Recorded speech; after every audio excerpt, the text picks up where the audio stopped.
sparkling, golden, pure, refreshing. Oh, hey, now come on. Hang on now. Can't we just settle this over a pint? No. All right, then. Come on!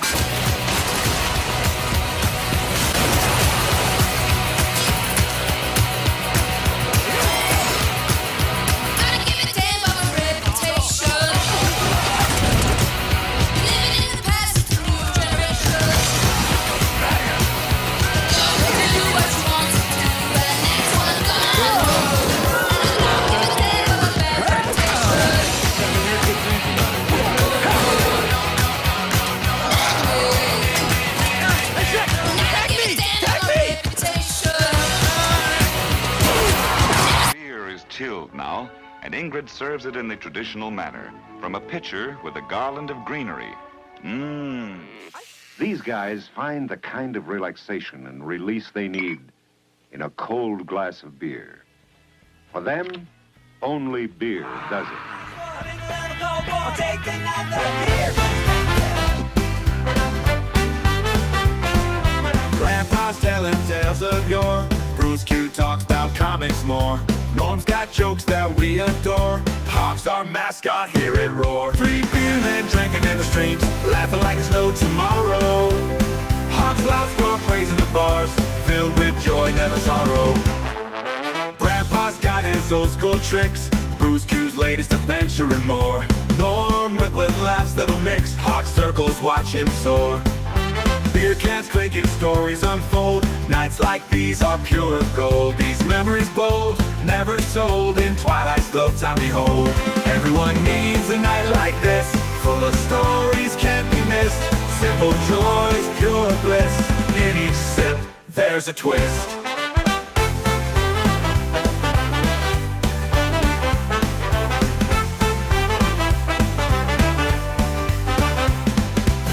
Man drinking in the streams, laughing like there's no tomorrow.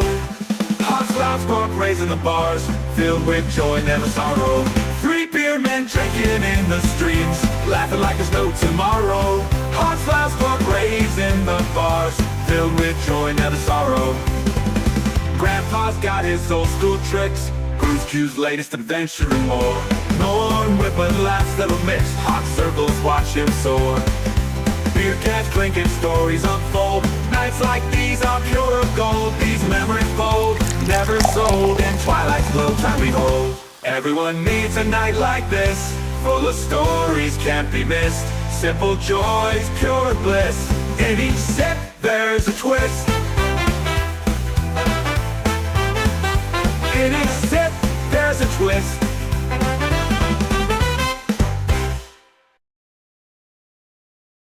Another amazing episode of Cozy AF with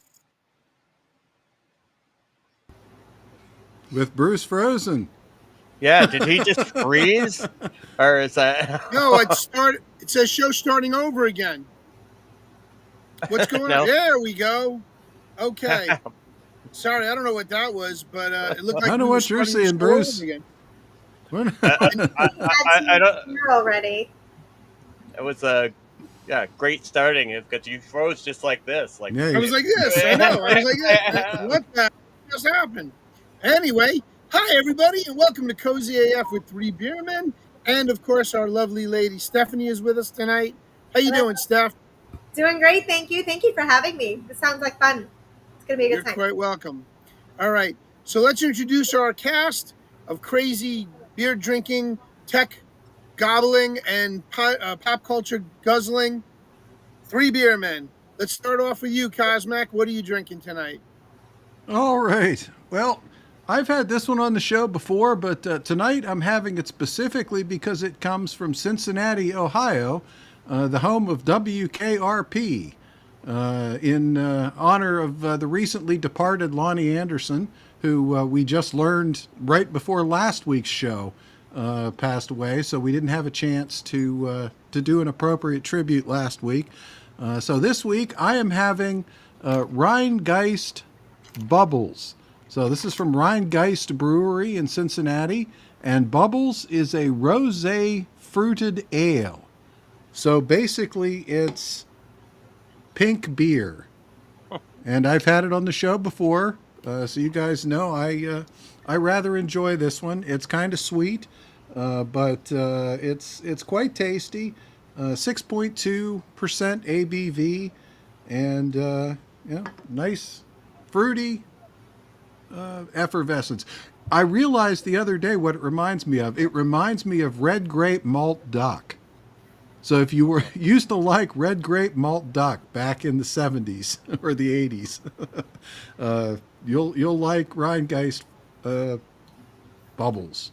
All right. That's actually, I had a Rubius beer the other night, and it tasted like a tea beer almost. It was very sweet finish. It was very delicious. Hi, Sugar Bear. Thank you for watching us from Soup Mama's channel. We appreciate you. Mwah, mwah, mwah, mwah, mwah. We'll get to the chats in a minute. Right now, Norm, what are you drinking? I am also drinking a repeat beer. I didn't mean to drink a repeat beer because I try to do a different beer every week, but due to circumstances out of my control, I just had to do a repeat one. This one's from Pizza Port Brewing, and I think the main one's in Carlsbad, California. They're in Southern California, along the coast. There's these little brew pubs that are pizza restaurants. That's the Pizza Port. This one's called Chronic Ale. It's an amber ale. They're mostly known for their IPAs. I think I've had lots of their IPAs on the show before. But I did have this one back in April or March. I don't remember. And just drink it out of a frosted mug about 10 minutes ago. No longer frosted, of course. The weather out here. So, unfortunately, I poured that too aggressively. The head is way too high. But I'll try to taste it. But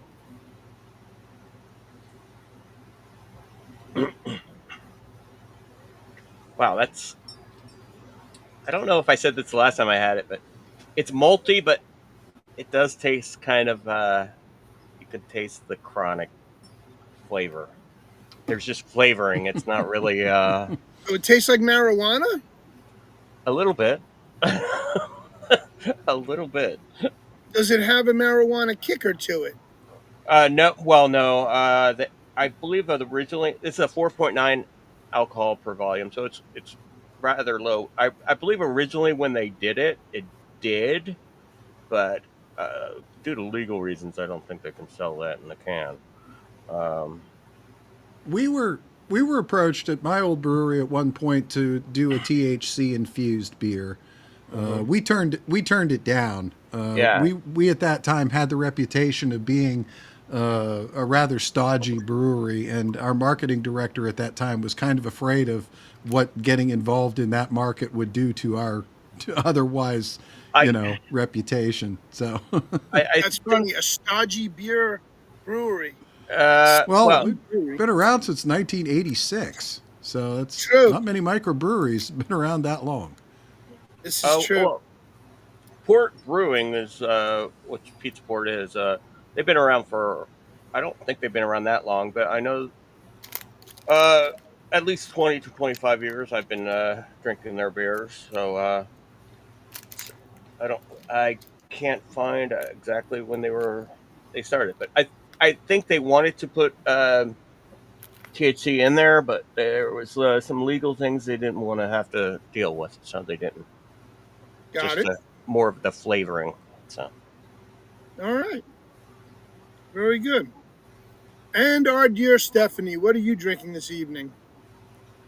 I have the mystery drink. But clue, I'm staying hydrated this summer, so I think you know what I'm having. What about you, Bruce? I haven't broken out the glass yet because I just got into the office, but I was talking with somebody the other day about Dubco beer, and I found I still had one left of my espresso coffee stout. So I'm going to have this tonight while we have the show.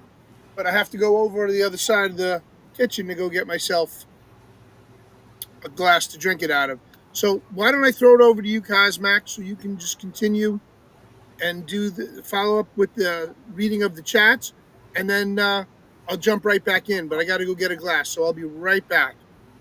All right. Well, while Bruce goes and gets a glass, let's jump out to the chats. Let's start over at the Madness Comic Network, which I still call the Madness Comic Network. It's the Madness Entertainment Group now, over on YouTube. Our favorite comics guys, Pops is here with us tonight, along with Acentric, and Magatic is there as well as the rest of the chats, enforcing our fire safety over at Twitch and Odyssey and Rumble.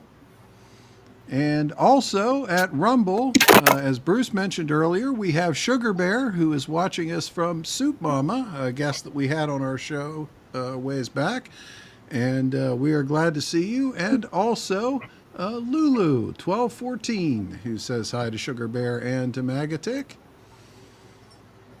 And I think that is everybody. Nobody said hello on X just yet. So let's go over to D-Live, our oldest channel with our most faithful viewers. First in tonight over there was Val Kimber, followed by Bad Zoot, Willie Fixit, always good to see you, dropping us a lemon or two, along with Magatic. TL Spud is with us tonight. John Rogers, he said he'd be lurking tonight. Syllabor is with us tonight. And somebody we haven't seen in a long time, very good to see you, Shelby. Slipping Stars is with us tonight. So, always good to see you, Shelby. It is great to see you in the chats tonight. We are very happy to see you tonight. And following Sleeping Stars into the chat tonight is Peggy Dancer. And then Magatic bringing up the rear, checking for fire safety out there. Making sure. Norm, do you want to take the pilled side tonight? And I see the first one in was Mr. Tizo. And Tizo, I think I asked you this the other night. How are you in every chat on Pilled all of the time, no matter what time of night? You're everywhere. I'm beginning to think if I didn't know any better, you might be a bot. But I know you're not. But that's just great. You're just. But I love the fact that you're here as well as everybody else, and then of course Willie Fixit, and then the Madness Comic Network is also over there. Ghost Pepper, good to see you. Magatic is enforcing the fire safety, so we have Artist 61, and thank you for the cookie, Artist 61. Not very many people over there yet. I'm sure we'll be getting a raid or so. After everybody finishes their shows they're watching currently. So Indeed. we got that. All right. Bruce, are you back with your glass yet? I hear you out there. I'm here. Cheers, everybody. All right. Well, 3BeerMen. Got my 3BeerMen mug, yes. Nice glass, Bruce. Thank All you. right. Well, now we're going to formally. Oh, go ahead, Stephanie. I'm sorry, I just want to know what size mug that is because it looks perfect. Yeah, that's the bigger one. We have 2 ounces. Yeah, we have a 16 ounce and a 24 ounce. So if over on the Meg Entertainment Group. Oh, and Spaz, my buddy Spaz. Oh, Yeti just jumped into the chat too. So good evening. Excellent. Always good to see you, Spaz. All right. Well, now we're going to formally introduce our guest. But before we get into what Stephanie is here to talk with us about tonight, I actually thought we would borrow a segment that we do on the show that Bruce is on Thursday nights. That we use to get to know our guests on the show. And that show is called or that segment is called Fanboy for Us.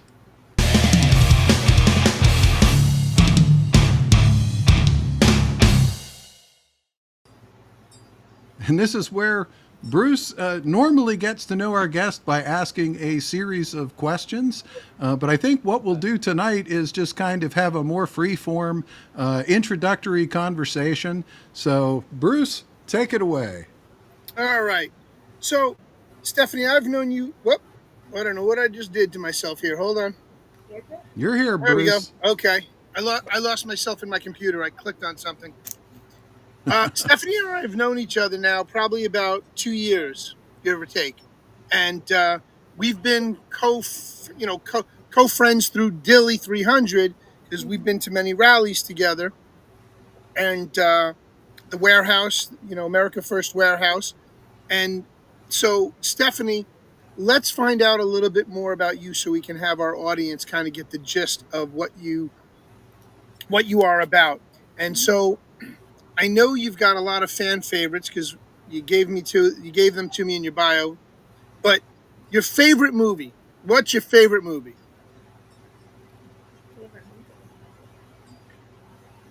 That's a good one. Okay, so I'm gonna say my favorite Christmas movie is Die Hard. Yes, Die Hard is a Christmas movie. And actually, in this house, Arthur, the original Arthur movie with Dudley Moore, was our favorite Christmas movie for years. We would watch it every Christmas together, and it was the only one my mother actually laughed at. So I'm more into comedy, romantic comedy. I don't like scary movies at all ever. So you'll never see me at a Friday the 13th or anything like that. There you go. Nightmares. I won't do it. I'm the same way. I can't do horror movies. Just can't do it. Doesn't work for me. I'm sorry, but I agree. All right.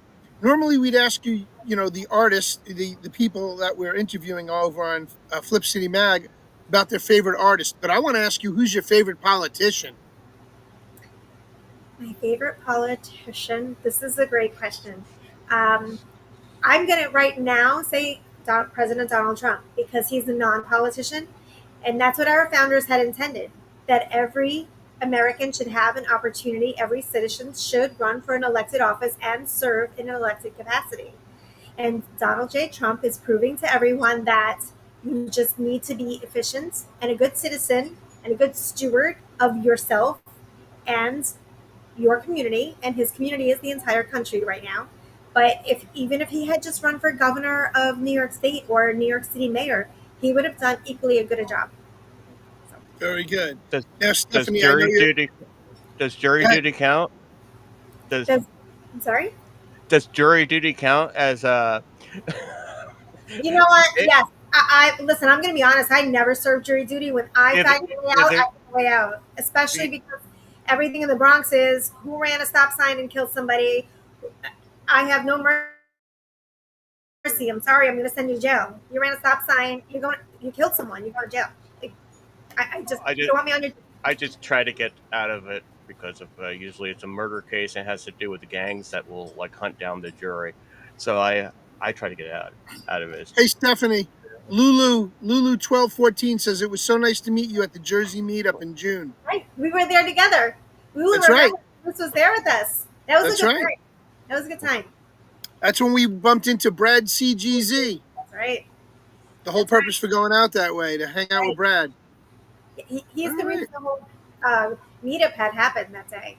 So it was That's nice correct. when everybody came out. We had a really good crowd. That was the Badlands Media Group, actually, who put that together. It was a bunch of actual fans, chatters, who put together an event because Brad CGZ, or Brad Zorba, was in town. He goes by Zorba now, his real last name, not CGZ. And he was back in his hometown, or his home state, anyway. Yes, so. He was. He was back in his home state. Oh, I remember. That's right. Mm-hmm. So, your favorite type of music? Oh, I'm 80s hair band. 80s hair band. 80s hair band. I looked through the 80s with hair bands, but yes, that was my thing back in the day. Yes. You don't have the Long Island or the New York booth. My hair never wanted to stay up like that. I could have used a whole can of Rave. My hair would still flop. Didn't matter. So So can I have a follow-up question on that? By all means. On the '80s bands, did you like the East Coast? Because actually, that was the days of the Cinderella and John Bon Jovi. But then you had your West Coast, like Poison and what's the other ones? Motley Crue. They were Motley out. Crue. Oh yeah, Motley Crue and They were a hair band. Some what- people will argue with you that Motley Crue is not a hair band. They are a hair band.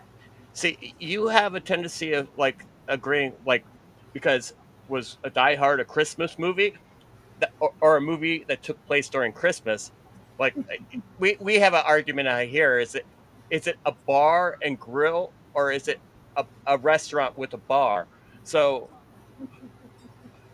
yeah, Yeah. you tend to go with they were a hair band, but Definitely, they were a hair band. Definitely. And actually, Queensryche started as a hair band and then just morphed into more of a metal band. That was like my number two. So it was Bon Jovi and then Queensryche, Metallica.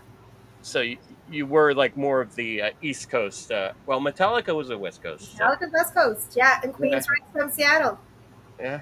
So And grunge came out of Seattle, and I appreciated grunge. So I'm not going to say that any coast is a good coast because all music is good music.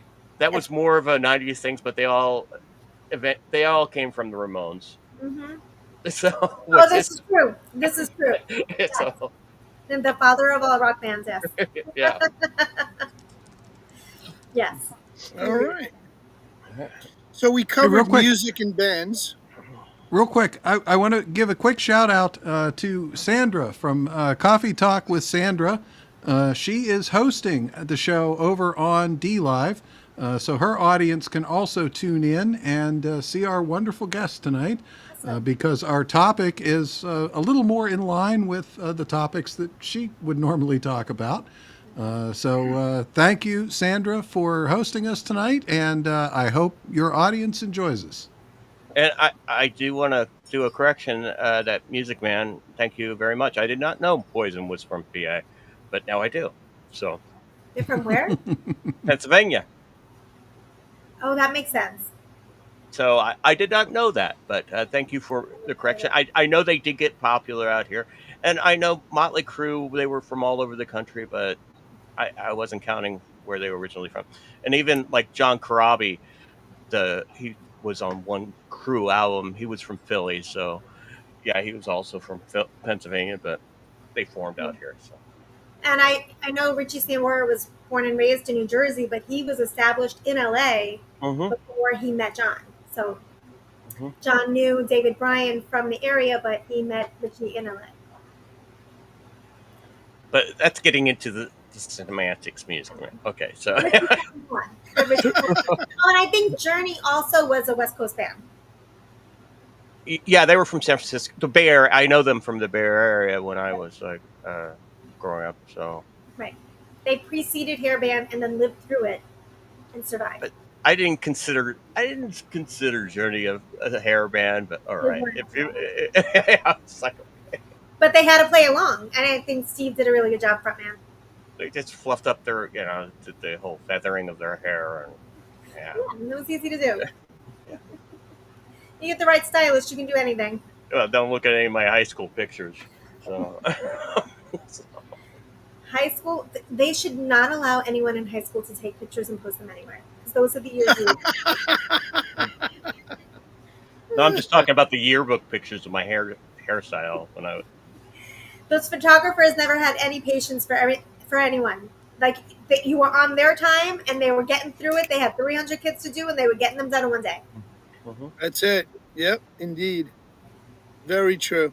Very true. All right. So, Cosmac, do you have anything else, or can we roll it over and let Stephanie? Shout out to Acentric over on The Madness for dropping a $1.49 super chat over on The Madness. Yeah. Oh, that's we appreciate it. I think that's the first super chat we ever got. That's the first super chat that our show's gotten, but it goes that goes straight to the Madness Entertainment Group and helps fund the current project over there, which is the migration to Roku. So we're headed for Roku fast. Indeed we are. Indeed we are. And we're hoping that all comes through very quickly. And And go ahead. we we did miss 2 cans from Spaz, so thank you for both those cans. So, cheers. Thank you, Spazzo Yeti. Cheers, brother. All right, appreciate you. All right. So our dear friend Stephanie here ran for. She was a candidate who ran for the congressional seat in District 80. No, go ahead.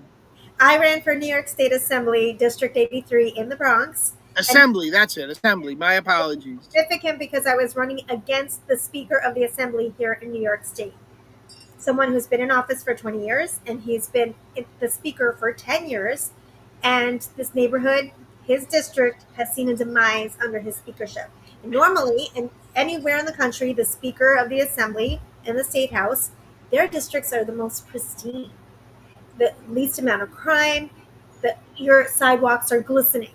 Well, that's not the 83rd district in the Bronx these days. And it used to be. It used to be a beautiful. You want to throw his name out there and tell us who he is? Oh, Mr. Carl Hasty. He's Kathy Hochul's best friend.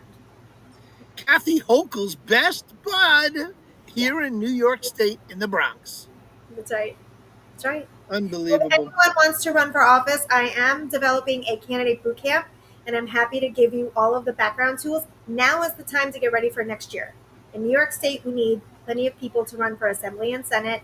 Do not ever think that you just can't have results. You will have results because people in New York are fed up. Now, we have you on tonight to talk to us a little bit about grassroots movements, community, pounding the pavement and getting involved with the government at a local level. So why don't I throw it over to you and Cosmac, because he's got your presentations, but I'll let you lead into that and start with that. Go ahead. Thank you. Just let me know when you want the presentation up and I will bring it up. That's up to you how you want to display it, but I do want to preface that everything that I found for this presentation, you can just Google. So if you live in an area that's not New York City, it's very easy to just go into Google and just say, I want my local election results. Who's on my ballot this year? All of this you can just get and comprise together for your local area if you have a group of people that are concerned and want to get together. So the whole idea is I did my area, but I want to inspire people to get on the ground. Local elections are this year across the country. Donald Trump can't do everything, and he can't be everywhere. So it's up to us to create the foundations in our states and our cities. So we're going to start there. So in New York State, everyone always thinks, well, you voted for it. Well, you voted for it. The numbers will tell you otherwise. We may have, I think the total registration is something around 13 million people. The voter turnout, the mayoral race in 2021 was about 23%. So we have 70% of people are registered, but 23% came out to vote for the mayor's race. And then you know what happens then, right? They vote at the top of the ticket, and then they forget about everything else down ballot. So the down ballot is your comptroller, that's your attorney general. So, and everybody wants to hate on Alvin Bragg, but who's coming out and voting against him? There's always a candidate running against him. Who's coming out and voting those down ballot? And your city council, which I will argue is the most important. In New York City right now, our city council, just thank God for Christy Marmorato. She is in the next community board over from me. She stopped a casino from being built in the Bronx. Why is that significant? Because we all know what happens when you bring a casino into a new area. I lived in Vegas, and I can tell you, you don't want the accompanying behavior that comes with a casino in your neighborhood. They plopped them up everywhere in Las Vegas. You couldn't live in a neighborhood without a casino within 5-minute drive, and everybody drove everywhere.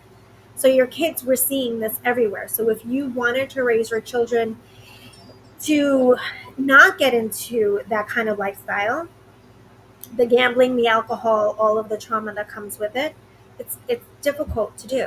So to have that here in the Bronx at our fingertips, I'm perfectly fine. You can go down to Atlantic City, get on a plane, go to Vegas, go down to Mississippi, take a little river cruise. It's great. It's a nice little getaway.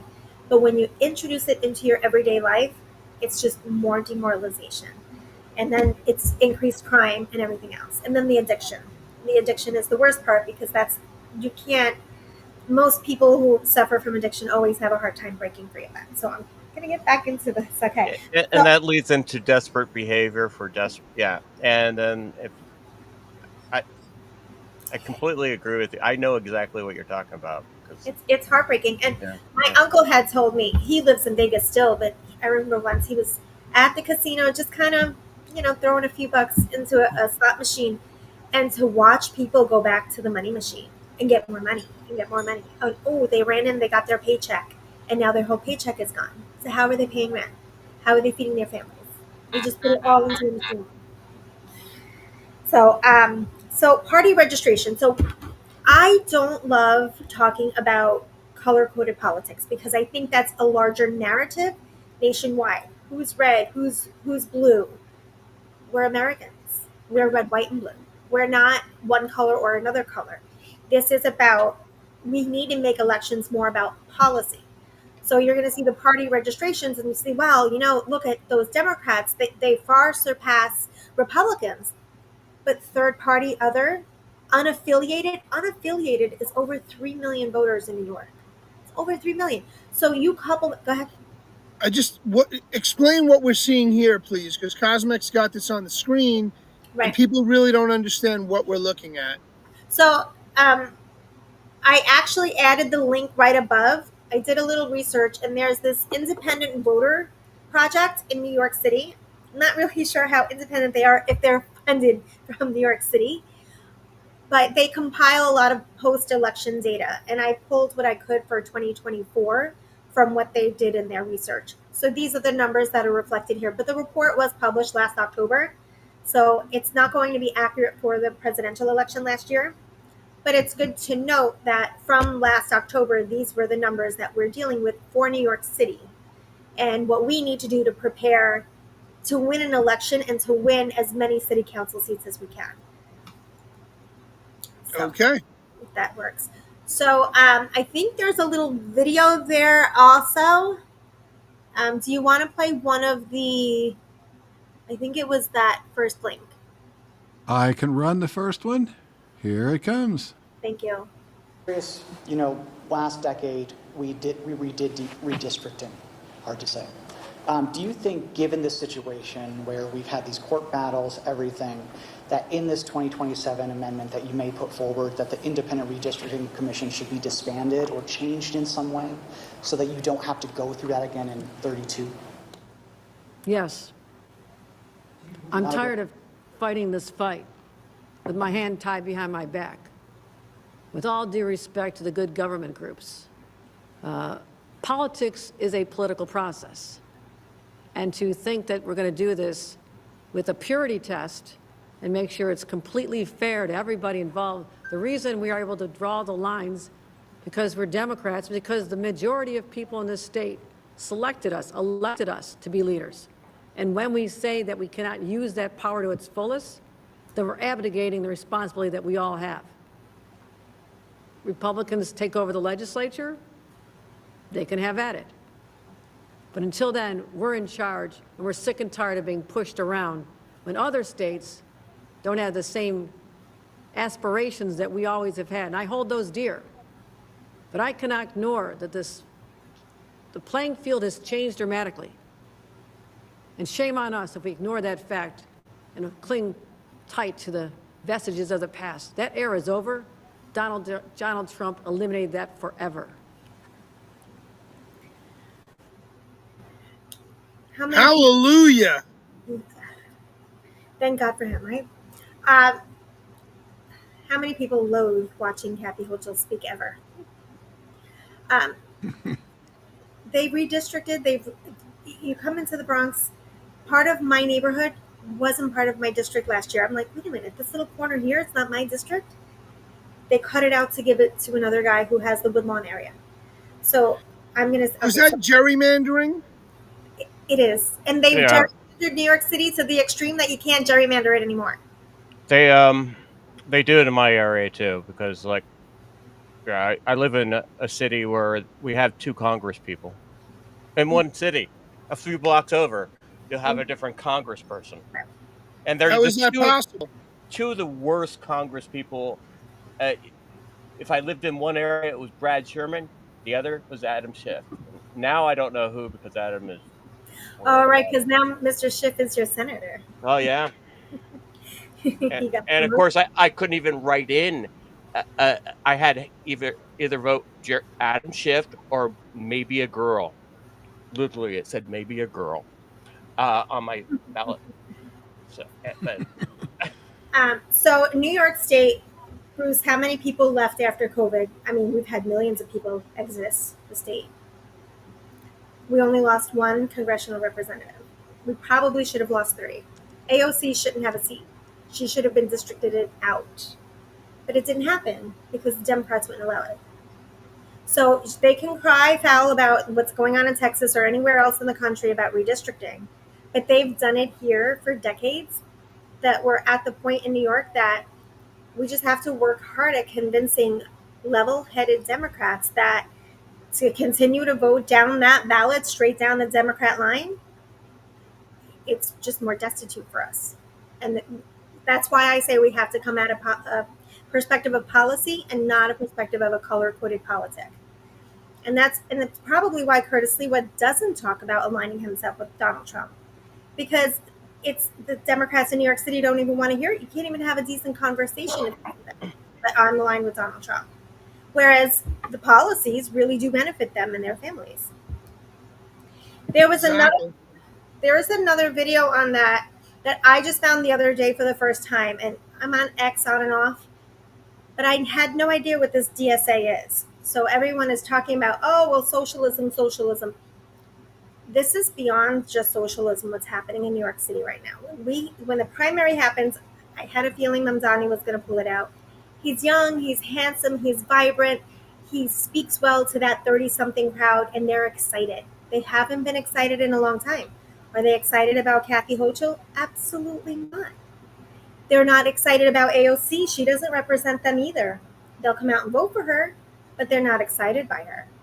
So if you want to play one of the two with the radicals running for election, and then I want to I will run that one next. The mayor. Welcome to our quick exploration of the truth behind democratic socialism, a concept that's often misunderstood. Many people view it as a bright promise of equality and shared prosperity. However, when we dive deeper, we find a repeated pattern. Historically, democratic socialism is seen by some as merely a repackaging of Marxist communism, a system that has often led to dire consequences for the working class it purports to support. Time and again, these ideologies have resulted in economic downfall, suppression of individual freedoms, and societal unrest. Communist regimes with state control at their core have historically resulted in economic inefficiencies and shortages, often leaving citizens in poverty. Advocates might claim they want to share the wealth, but what often happens instead is shared impoverishment. Today, proponents continue to argue its merits, but the historical evidence is hard to dismiss. It's essential to scrutinize these systems critically, not just through idealistic slogans, but through the lens of their real-world impacts. To truly progress, we must learn from the past and understand how policy decisions affect our lives fully. Thanks for listening and stay informed. So what do you think? Do you think people watching that would be able to grasp its most simple terms about what it actually is, instead of something like, oh, free everything for you, no rents, free food, free school, free. The more free you let them get, the more freedom you let them give you, the more control they take over you. I'm sorry, I don't. Especially those 15-minute cities, you'll own nothing and be happy. That's exactly right. Ma'am Damby Bambi wants to give everybody free grocery stores that you'll go online and collect your items from. Yeah, government run my ass. That's a hell no. But Bruce, you have to be able to explain it simply. Like Einstein once said, if you can't explain it simply yourself, you don't understand it well enough to be explaining it, or something to that matter. And a lot of times when you ask the person, they're like, just watch this video. They don't want to hear it from a video. They want to hear it from you. So about why that is. Okay. And So, Stephanie, why don't you elaborate on Ma'am Well- Damby Bambi and why he is the... Before we do that, let me just mention one thing real quickly to interject. The reason why I saved this until after that video is so that nobody got too much of a head start. But if anybody out in the audience wants to play along, Stephanie suggested that we have a little drinking game for tonight's show. Which is that anytime she mentions democratic socialism, that we take a drink. And I actually did go ahead and prepare a little pop-up graphic that we can pull up anytime. And there's even audio. Let's talk about democratic socialism. How perfect is that? The grandfather of democratic socialism himself. The man who never held a real job in his life. Indeed.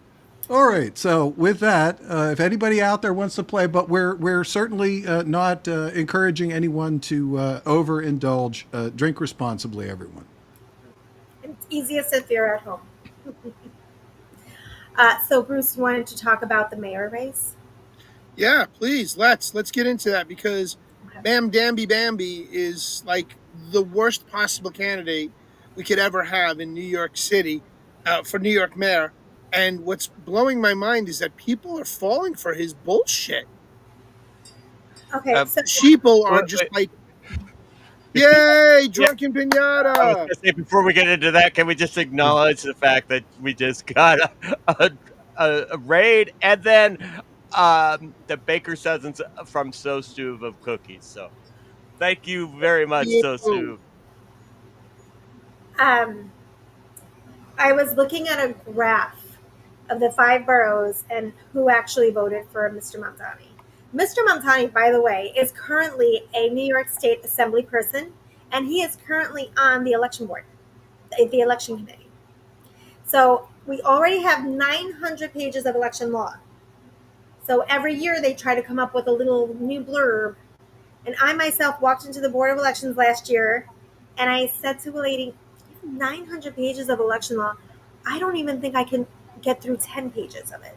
It doesn't make sense to me. How do you know you're satisfying your obligation as an employee of the Board of Elections? Oh, yeah, the attorneys at the Board of Elections, they just tell us what we have to do.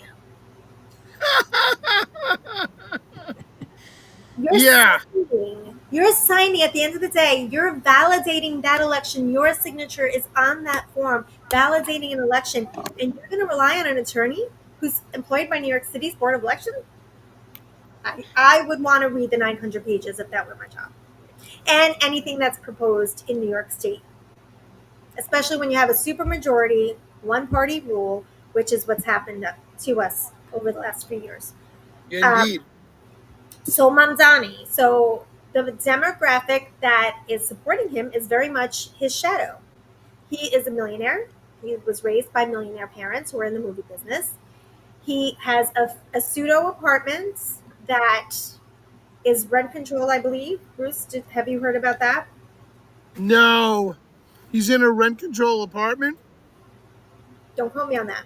But he pays very good rent. Only on paper. If they do it anyway, they do it out here, they'll buy property in their district and then live somewhere else. Right. And that's probably like Maxine Waters. Like Adam Schiff. Adam Schiff at Maxine Waters. I can name everyone in my area does that exact thing. Even though Adam Schiff actually does live in a kind of a nice apartment complex or condo complex, it's still too small for his needs, and so. Yeah, but he lives in DC primarily anyway. So. Yeah, exactly. He only has like this little condo. I know where it's at. Where are his children enrolled in school? Yeah, probably DC. I don't know. Right. Actually, they're not here, not in Burbank. Yeah, so it's like... Right, and that's the bottom line. So, so getting back to the New York City perspective that we have to look at now, the 30-somethings. So we have to realize that I went to school in the 70s and 80s, and learn civics. The curriculum now isn't teaching the civics the way we learn civics. So when you approach people in their 20s and 30s and you start explaining socialism, and honestly too, like, we can't say we live in a truly capitalist society, because 2008 we had to save the banks. 2009 we had to save the automakers. Then Elizabeth Warren was running around saying, too big to fail, too big to fail. We have to help any industry that's going to be too big to fail. So you've now allowed a socialization after these banks and private companies are enjoying all of the capitalist efforts of making money. Now we, the taxpayer, bail them out. But where's our payback? Do I get a discount on that car after I helped you build it? No. So that's where our civics comes into play now. We have to use our grassroots, our old school knowledge about what's supposed to happen, and start pushing, showing up to meetings, community board meetings, city council meetings, know what's on the agenda. And we need 1,500 people at a meeting. You can go with 10 people, that's great, but it's always the same 10 people. I have friends in Westchester who say, it's me, it's always me. I'm always the one opening my mouth, and people will come with me, but I'm always the one opening my mouth. So I look like the bad guy, So we have to give support. And even if you prepare statements that everyone just reads a little bit, go and do it. Show them that you all care, and that you all care enough to come together and that you're focused on whatever the issue is, and make it the biggest issue that they're campaigning on. In New York, we have trash everywhere. I think it was one of the pictures I put in the slideshow, and I don't even want to show it. You can drive anywhere off of any exit ramp, and it doesn't even matter if it's Bronx or Westchester or Rockland. Anywhere that you're going in New York, there's trash everywhere. Why? Because now our migrants who have come in don't assimilate. And they throw their garbage wherever they damn well please. Everywhere. So what does this mean for Mamdani? I'm getting off track, and I don't want people to be discouraged because I keep talking about it. It's not only like that in New York. It's like that in, well, San Francisco might be worse. I don't know. Oh, I haven't been to San Francisco in a long time, and it was it was like 2012 or something, and it was pretty bad. Yeah. So yeah, we got it all over the country. It's not just in New York, guys.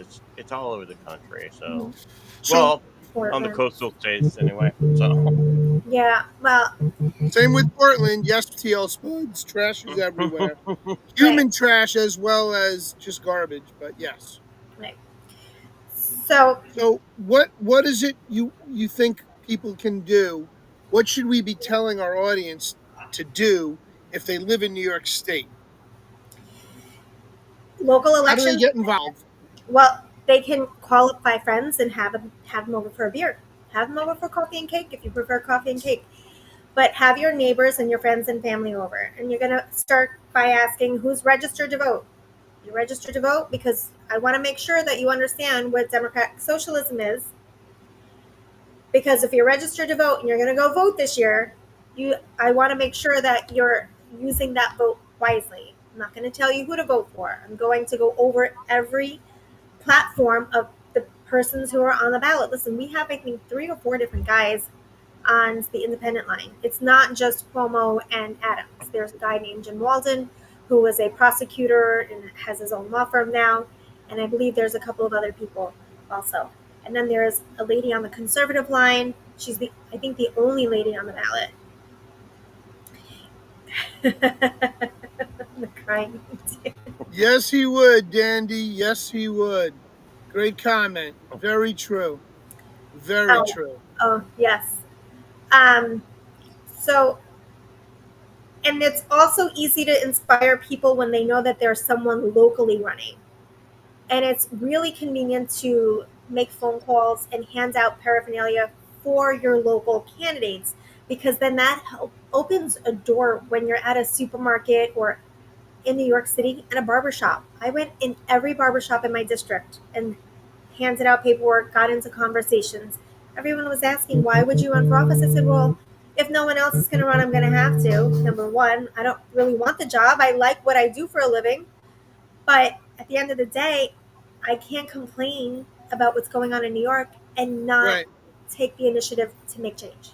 Well, I was just going to say, if you're not going to stand up for yourself and your neighborhood, then you have no business, Right. you know, complaining about anything. Can't complain. It's easier to teach them what a constitutional republic is in comparison to all forms of oligarchy. Yeah, Sure. it certainly is. It certainly is. True.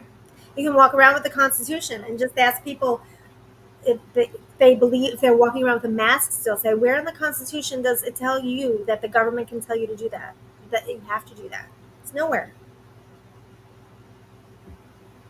Yeah, it's a little bit more complicated than that because they're just totally, they'd melt down without it, unfortunately. But when you got people that actually do know the Constitution, and locally they, according to the states' rights, which is the 9th or 10th Amendment, they twist the Constitution Mm-hmm. words to match what they say, and I'm not just saying we're guilty of that too, but you have to know the Constitution well enough to know how they're going to twist it and how to throw it back at them, or you just agree with them and make them sound really stupid while you're doing it.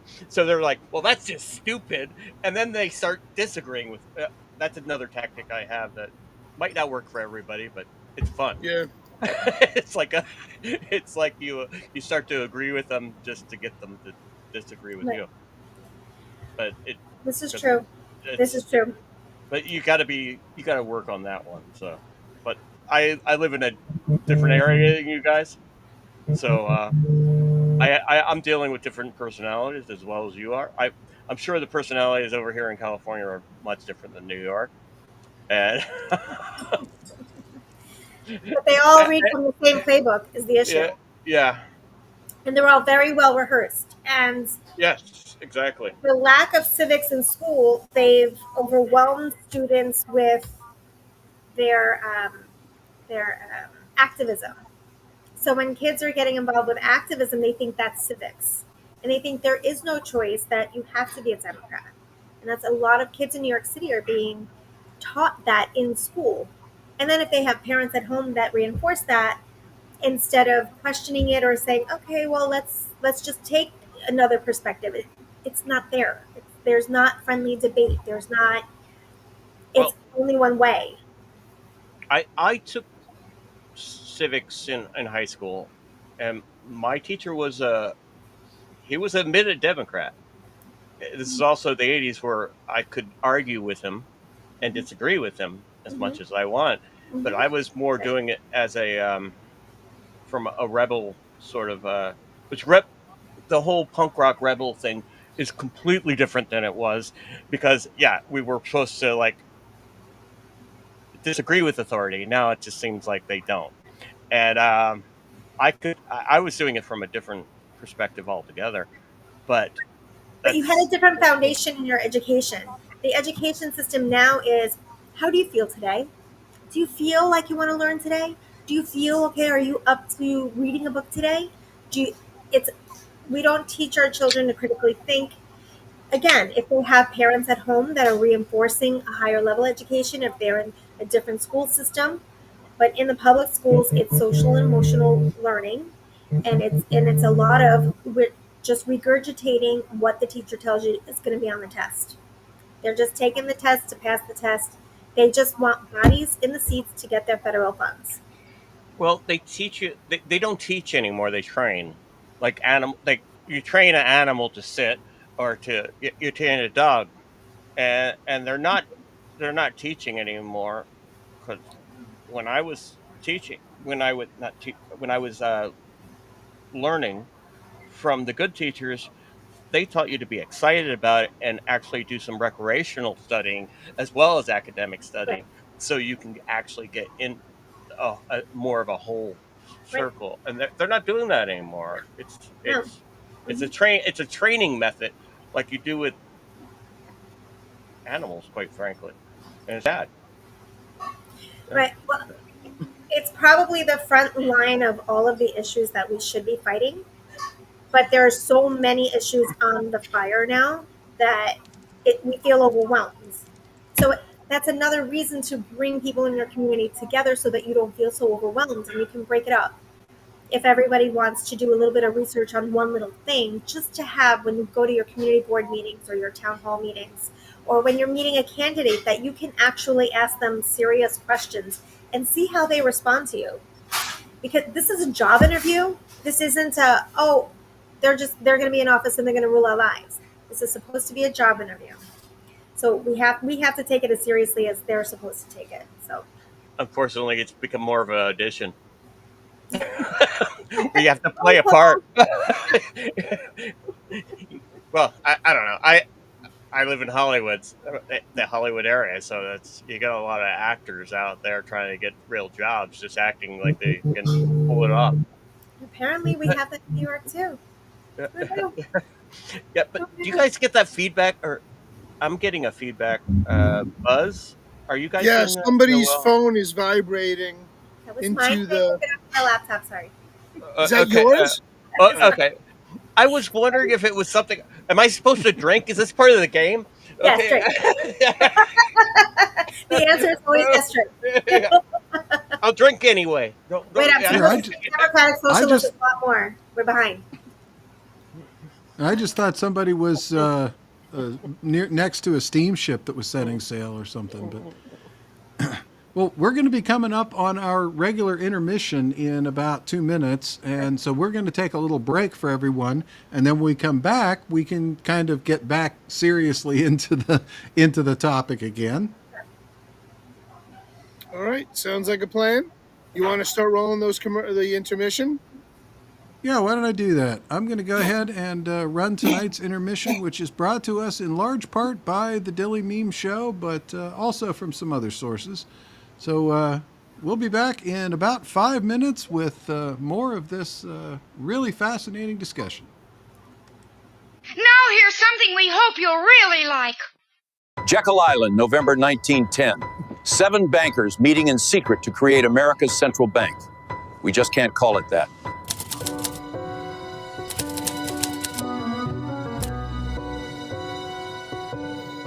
The 1907 panic nearly destroyed us. Banks failed, fortunes vanished. We want to control America's money supply, create booms, trigger busts, and profit from both. And how will we do that? We'll create money from nothing, loan it to the government, and charge interest. Legal counterfeiting, my friends. But there's a cost. Every dollar we print steals value from existing dollars. It's a hidden tax that flows directly to us. And it gets worse. If we ever get off the gold standard, governments can print money for wars. Endless wars become possible and profitable. Since Americans hate central banks, we'll call it the Federal Reserve. Sounds governmental, doesn't it?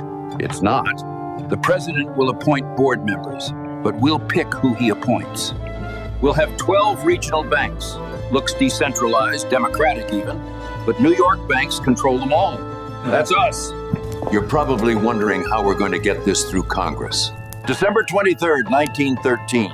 Most of Congress home for Christmas. Perfect timing for passing unpopular legislation. I'll publicly oppose our own bill in Congress. They'll pass it thinking they beat Wall Street. We'll fund university chairs, write the textbooks. They'll teach our system as economic science. Beautiful. Every American born after this will inherit debt on money we created from nothing. Generational servitude. The Federal Reserve. Not federal, no reserves. But everyone will think it's their government protecting them. Good afternoon.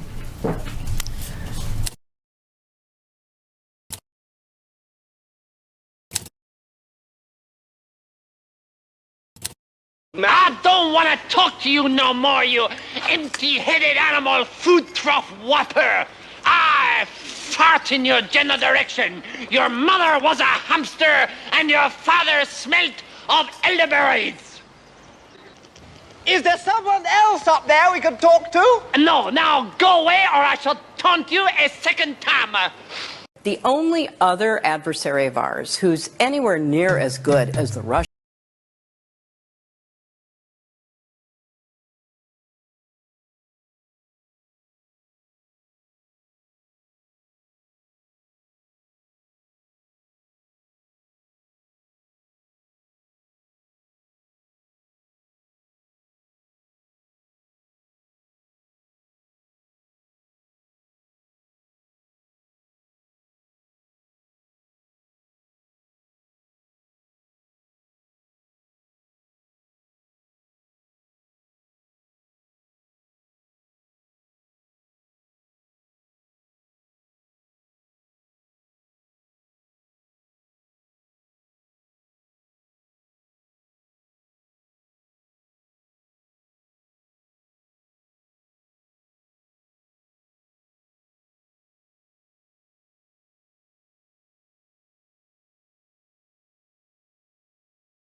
But of course, the dynamic there in terms of geopolitics and the war in the Middle East is very different than people expressing their First Amendment right to protest. Well, yes, but I also think that what people are starting to see, at least in the occupation of Palestine, is just an increasing crisis of humanitarian condition. And that to me is just where I tend to come from on this issue. You use the term the occupation of Palestine. What did you mean by that? I think what I meant is the settlements that are increasing in some of these areas and places where Palestinians are experiencing difficulty in access to their housing. On that? Yeah, I mean, I think I'd also just, I am not the expert on geopolitics.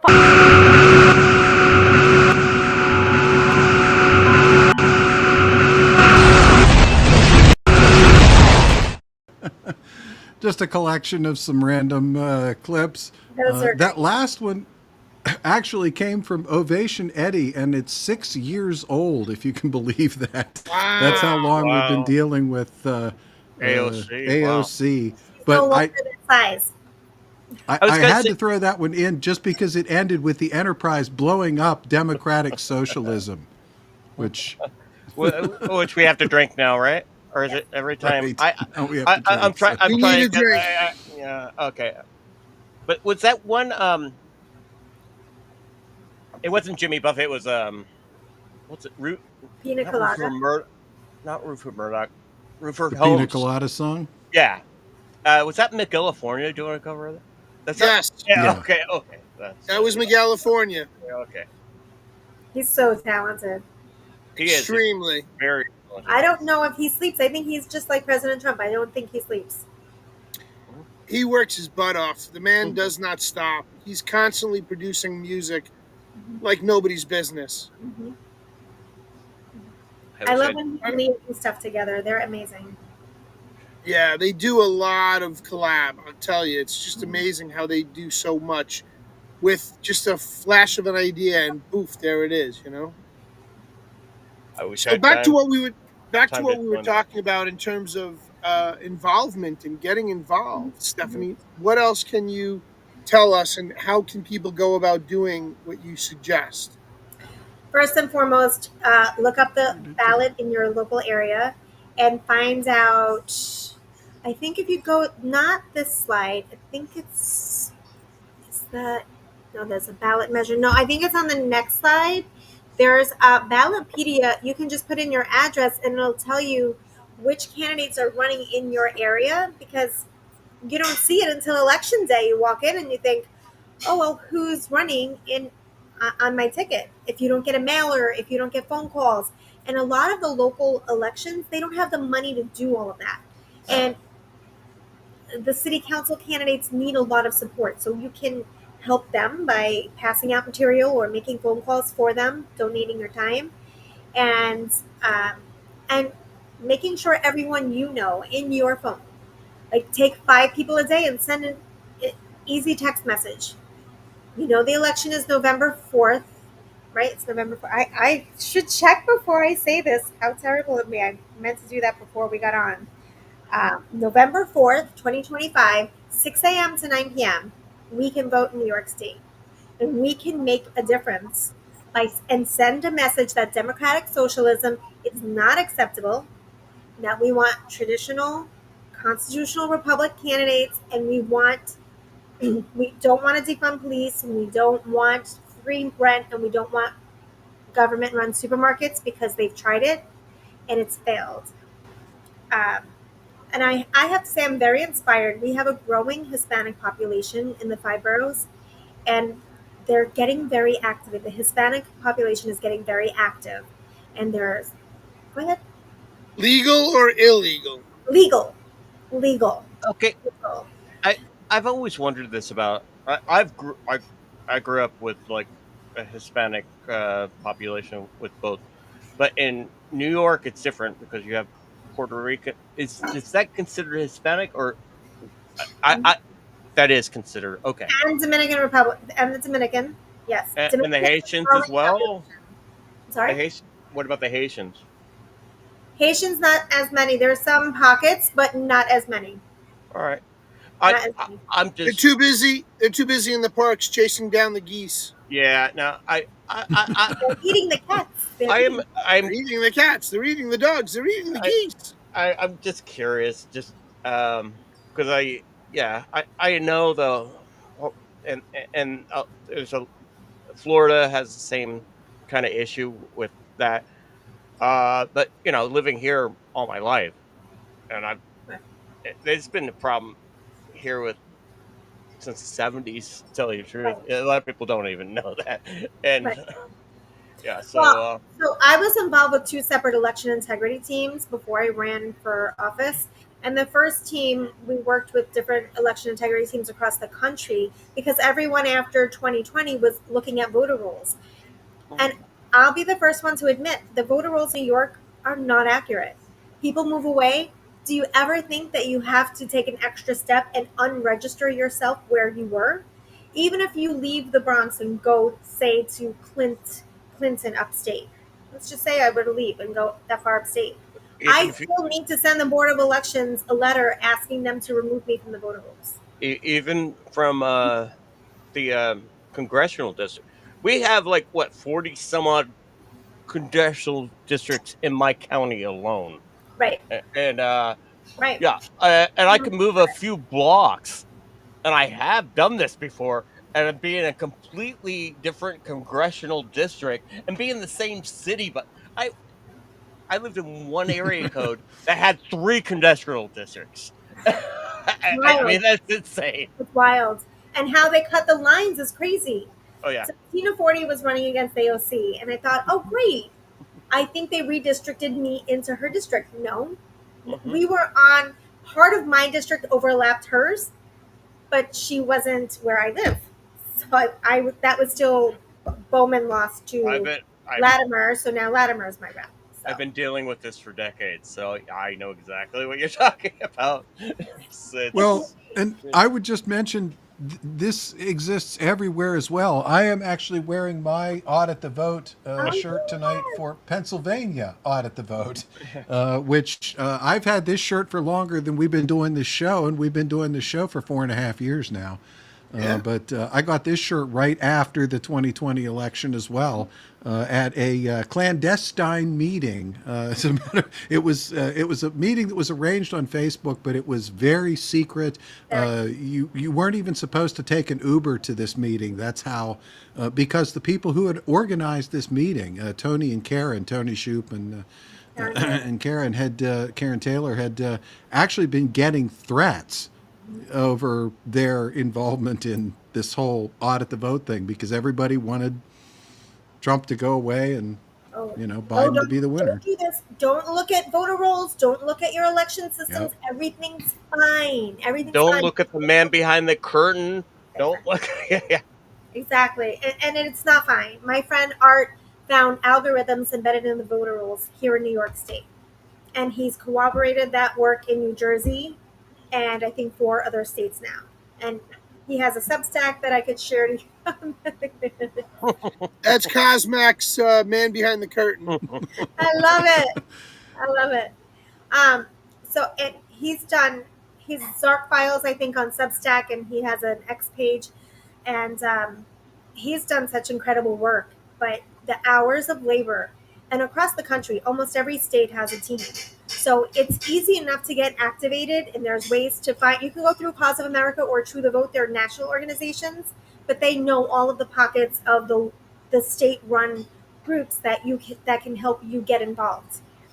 Yes, agree. I agree. And when we go to paper ballot, we're going to need people to hand count those paper ballots. So very important. If you go to Cause of America's website and you look, Linda Rance has a very easy video explaining how to hand count paper ballots. So you can just you don't even have to go into an organized group. You can just gather 20, 30 people and say, all right, let's get in touch with Linda and let's make sure that we're trained so that she can say this community has 30 people trained, and now they can go and train other people to do the hand counting paper ballots. Because if President Trump is going to sign that EO, we have to be ready to do it on the ground. Isn't that how a representative democracy is supposed to work? Where we elect a representative to actually that agrees with our views to actually go out and do the work for. Yeah, not a true democracy. Actually, it's like No. yeah, Right. Right. There's other things that you can do. In certain states, True the Vote has this IV3 program, and this is really fun. So I implore everyone, go to their website and check it out. And if your state is up with the voter rolls, I did it last year in New York. I found 8 people registered at the Bronx Zoo. I found about 20 people registered at the surrogate court in the Bronx, which the surrogate court at the courthouse, that's what they've passed away. Are you saying as a home address? They're registered to vote from that address. And lawfully, you can only have a residential address. You cannot have a commercial property address. You cannot have a PO box. You have to. And you can't have a parking lot as an address. No. It's like the Blues Brothers are registered to vote at Wrigley Field. yeah. You can't have a sports stadium as address. That's crazy.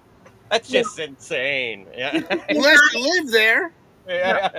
No, but no, even if you live there, I don't think you're living there illegally. But well, you're homeless. People can't, like, people always say, well, that's not fair to homeless people, but they can list their homeless shelter as their address. Just has to be where you're residing for the election. I know homeless shelters have PO box, or they have post office boxes. Well, the one that I used to volunteer at, the BTAC, Burbank Temporary Aid Center, they had post office boxes that actually do count as a resident. Right. Correct. So that's it. You can technically, as long as it's not like one of those strip mall like mail store, because a homeless shelter or a temporary aid center is like what we like to call counts as a residency. So yes, because many veterans do live at, that's a whole other issue, right? But our veterans are living at homeless shelters and or VA facilities. Unfortunately, true. Correct. So, everyone needs to vote. The voter turnout, like I said, in 2021 for mayor was 23%. It's abysmal. That's crazy. But we need to work diligently, and I'm willing to go into the housing communities and talk to people. I had great conversations last year when I was campaigning, and not one poster in any building about election dates. I was there during early voting. Nobody knew it was election season. Not one person. They were like, wait, I can go vote this week? They had no idea. Low information voters. So you turn that around, make up flyers. Very generic. Did you know election day? Do you know for this location, this is where you're going to go vote early, and this is where you're going to go vote on election day? Do that simple research. Make a simple flyer. It doesn't have to be much. It doesn't have to be dilly mean team quality. Just pass that around in a supermarket and an eatery place. Most of the businesses will support those flyers being passed out. They don't mind it. Right. Very true. Mm-hmm. Very true. Support. If you have any other ideas, please share them in the chats wherever you're watching the show, so that other people can say, hey, yeah, you know what, that's another good idea, and that's something I can do. So we have to keep having these conversations and opening these doors so that it becomes easier to do, and it becomes a thing. An obligation is what it is, but we have to want to do it. So you only do that by having these conversations and by reminding people constantly. And a Democratic Socialist in New York, if he wins, which I don't think he will, but if he wins, it's not the end of the world. And it's just helping us. Next year, we have our governor's race. So next year, it sets up New York for that state level race, because your governor can take a city into receivership or fire a mayor. So there is possibly a reprieve if we can get the governor's race right. But if we can't build a foundation at the local level, which happens this year, how are we supposed to win a governor's race next year? So for anyone who has races, I think everyone has local races this year. New York, New Jersey. New Jersey has a governor's race this year. So this is a perfect opportunity for you guys. I know Lulu's over in Jersey. It's a perfect opportunity in New Jersey to start building your pockets of who is who in the counties and start getting that activity going and then keeping it going. And you keep it going by getting your kids involved, the high school, junior high school kids. This hand counting paper ballot stuff is so easy for them to do. And it's something that if you don't want to trust a Republican, a registered Republican or a registered Democrat to do it, let's get our high school kids. They can do it. Very simple for them to do. And I'm just trying to pull from what I know exists at the national level and what you can do locally, that you can start building your teams of friends and families and colleagues, people that are interested in being more active.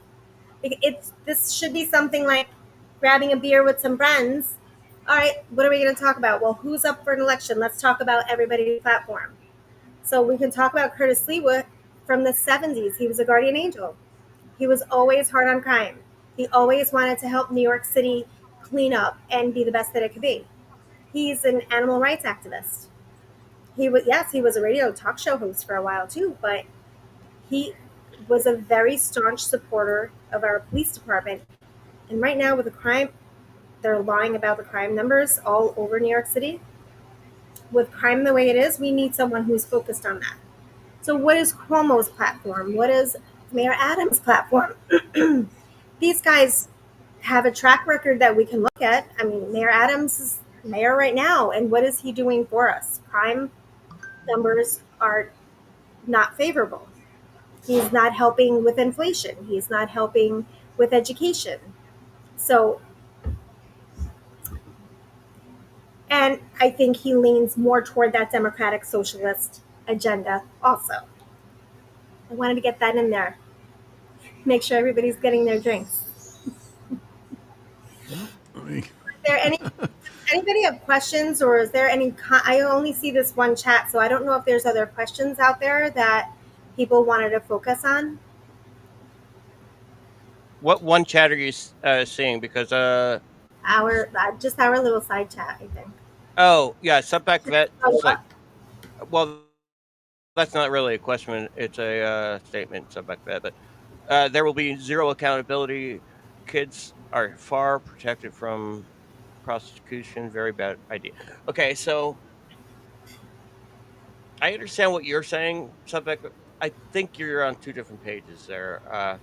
That's what drug dealers do when they get kids to push their drugs. They get like minors push their drugs because they have. Okay, so that's what Subpack Vet is getting at. So no, I think because I was saying to get the high school kids involved with the hand counting paper ballots. Yeah, but actually they could do it as part of their civic responsibility and their community service.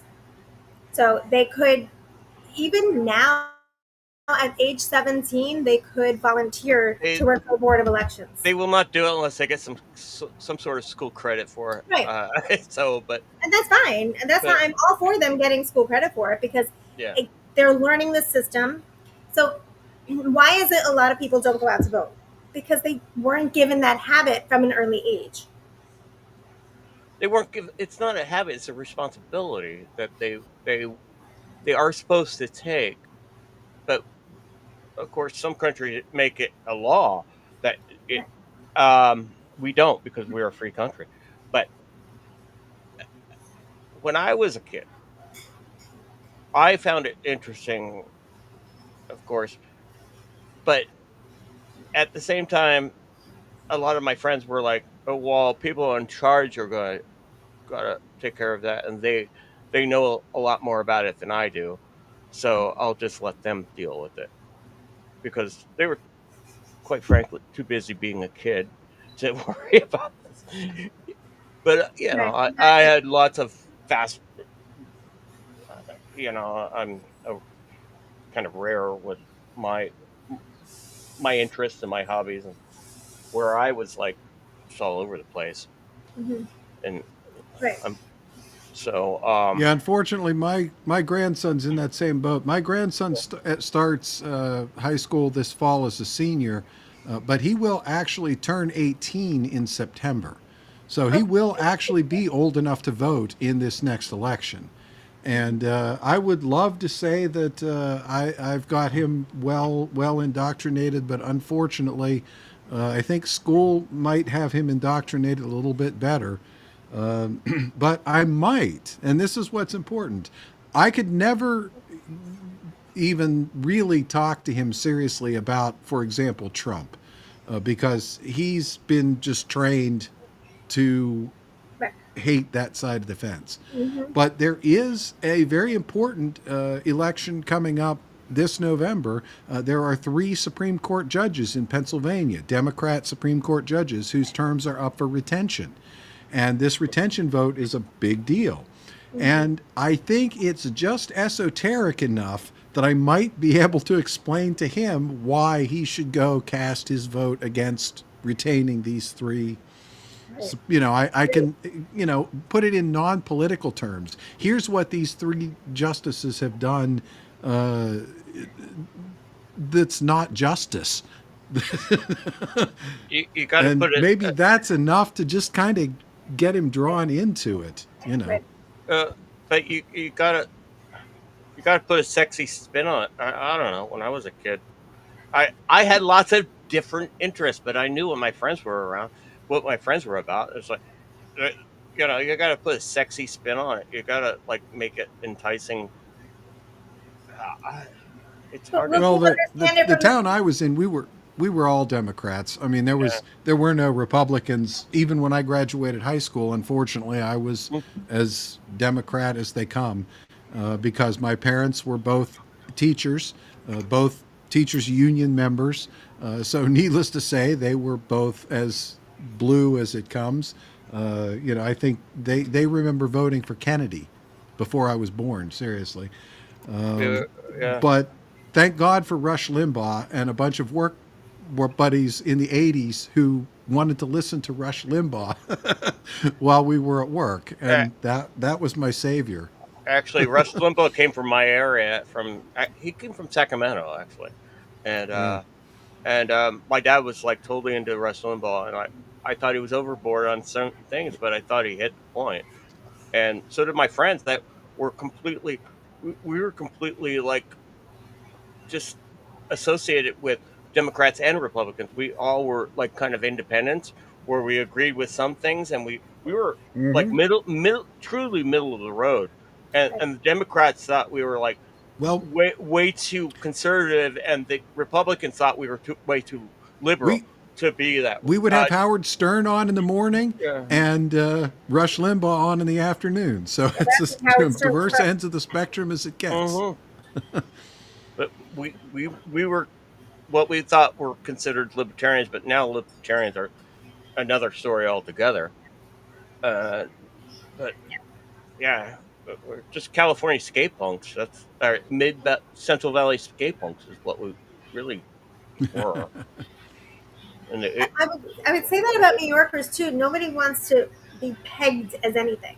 New Yorkers are don't mess with with their commute. Don't mess with their favorite deli, but they don't want to be called a Republican or a Democrat. There's a lot of independent-minded people in New York that don't want to be pigeonholed into a party line. And a lot of people told me growing up, is well, you have to pick a side. I was like, well, that's kind of tribal, but I pick my side. I pick my friend's side. I will back my friends even if I think they're freaking weirdos, and I have done that before, because they're my weirdos. And I've been in fights for friends that I totally disagree with because we were just a team that way, and I don't know. It just seems like the youth today. I don't even want to get involved with. But that does draw us to the next line of topics with elections and how to vote and who's really the better candidates. But after we elect these people, they're setting laws that are onerous. So when I was running last year, I said to people, you are supposed to decide where that level of government stops. So how much government do you want inside your house? You don't want it inside your house? Do you want it on your front lawn? Do you want it outside of the front gate? how much government, where is the line for government?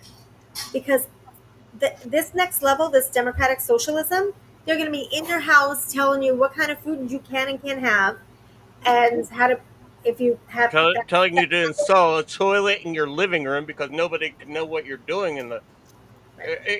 Because we have to know what you're doing in your bathroom, so you have to install your toilet in a public space. It's like, right. No, So that's just another perspective to help people decide. You know what? Maybe listen. A lot of people in my neighborhood are registered Democrats, and they totally believe in the Democrat mantra. But this democratic socialism is not that. So that's the first level of defense. Say, let's just have a middle of the road conversation about this issue or this issue or this issue. And that's where you're really able to get over those hurdles and have that open dialogue, and then see if they want a beer. You guys look like you're having a good beer tonight. Well, that's what we do. We try to. It's comfy Sunday. You finally got the head down. This beer's going down smooth, and I'm sorry if I'm being a little too vocal. No, not at all, Norm. Not at all. And this beer's going down smooth. This is already my third one, and I'm usually about 2 in. But this is actually only a 4.9% alcohol. So. We do still have one more video from slide 3 before we move on. Oh, okay. If you wanted to run that video.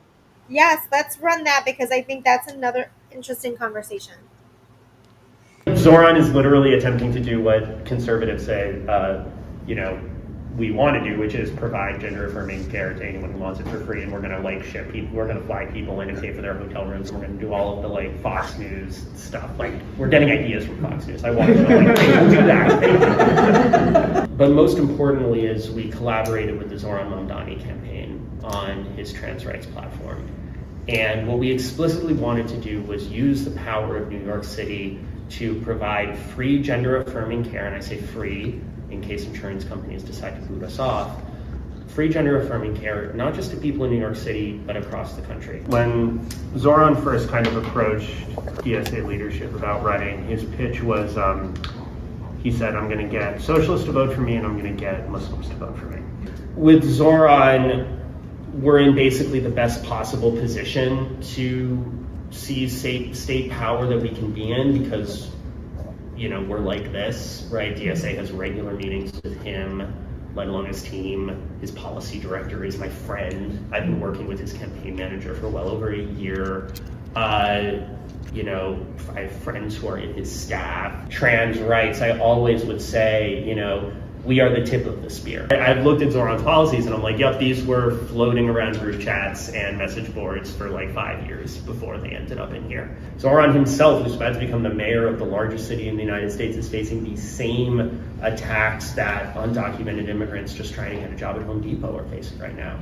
There's no reason at all that we can't use telehealth and mailing prescriptions to people across the country to undermine state bans. The Zoran campaign was always eager to work with us. We're like that. We wrote the platform with him. The team was so happy to work with us on this. And now he's going to be mayor. Zoran kicked Cuomo's ass. It was almost a flawless victory. And so I think that'll also bear out when you switch into governing from the campaign session. New York City could provide trans health care for every trans person in the country who, can't afford it. And it would be a blip on our radar. I'm sure there are people who voted for Zoran who are transphobic, right? I'm sure there are people who voted for Zoran who, don't have the best opinions on other stuff. Muslims are now a voting bloc in New York City elections. That wasn't the case before. It was non-educated whites, educated whites. I love election demographics. Latinos and Black voters. Now it's also Muslim voters. People come through to DSA by way of Zoran. That's awesome. But then we can help them basically become more radicalized. So Zoran is his first step, and then all of a sudden you're doing all kinds of awesome organizing. think I need something stronger to drink right now. Okay. That's scary. Yeah, I was just thinking that too. Okay. So if you were watching that, you should take a drink anyway because it said Yeah. Socialism 2025 on the bottom. But who was that Napoleon Dynamite wannabe kid that was like, I have no idea. I don't know. My lesbian biker grandmothers would never adopted lesbian biker grandmothers would never let me do that, or would never force me to do that like his did. I mean, sorry, that's So kind they of an want to inside take joke the New between York me City and some. budget and pay for transgender care for everyone across the country who needs it. Oh. Is that just that alone? That's what I needed a pap smear the other day, a breast cancer. Yeah, yeah. So this is what we're up against. But look at how embedded he's admitting he is with the Mamdani campaign. So this is just a little bit more information for New York City voters. And honestly, finding these little tidbits on any social media is going to be imperative for you to be able to reach out to people. I included this little AI analysis because I just caution people, like if you're trying to do AI type research to convey information, this may be overwhelming to someone who hasn't, like myself, been involved with election integrity teams within your state looking at the voter rolls. But it's important to see that we had 8 million votes cast in the presidential election. We're supposed to have 13 million people registered to vote. I forget what the population is. I think they said it's 19 million, but so many people moved, so I don't know that. I hope we have another census because I don't think we have accurate numbers, and I would like to actually count New Yorkers and not people who are living freeloading off of us. That's coming. That is coming. That's actually in the works to do a mid-year census to correct and adjust, which is why all the Democrats are up in arms because the gerrymandering that's been going on will literally come to a stop once you have proper numbers of individuals, Americans living in your district. A mid-century, you mean, not mid-year, but Mid-decade. It's mid-decade. yeah. Right. But not mid-century, mid-decade. Damn, I might. Okay, it's okay, sorry. but Yeah. I like the century concept too.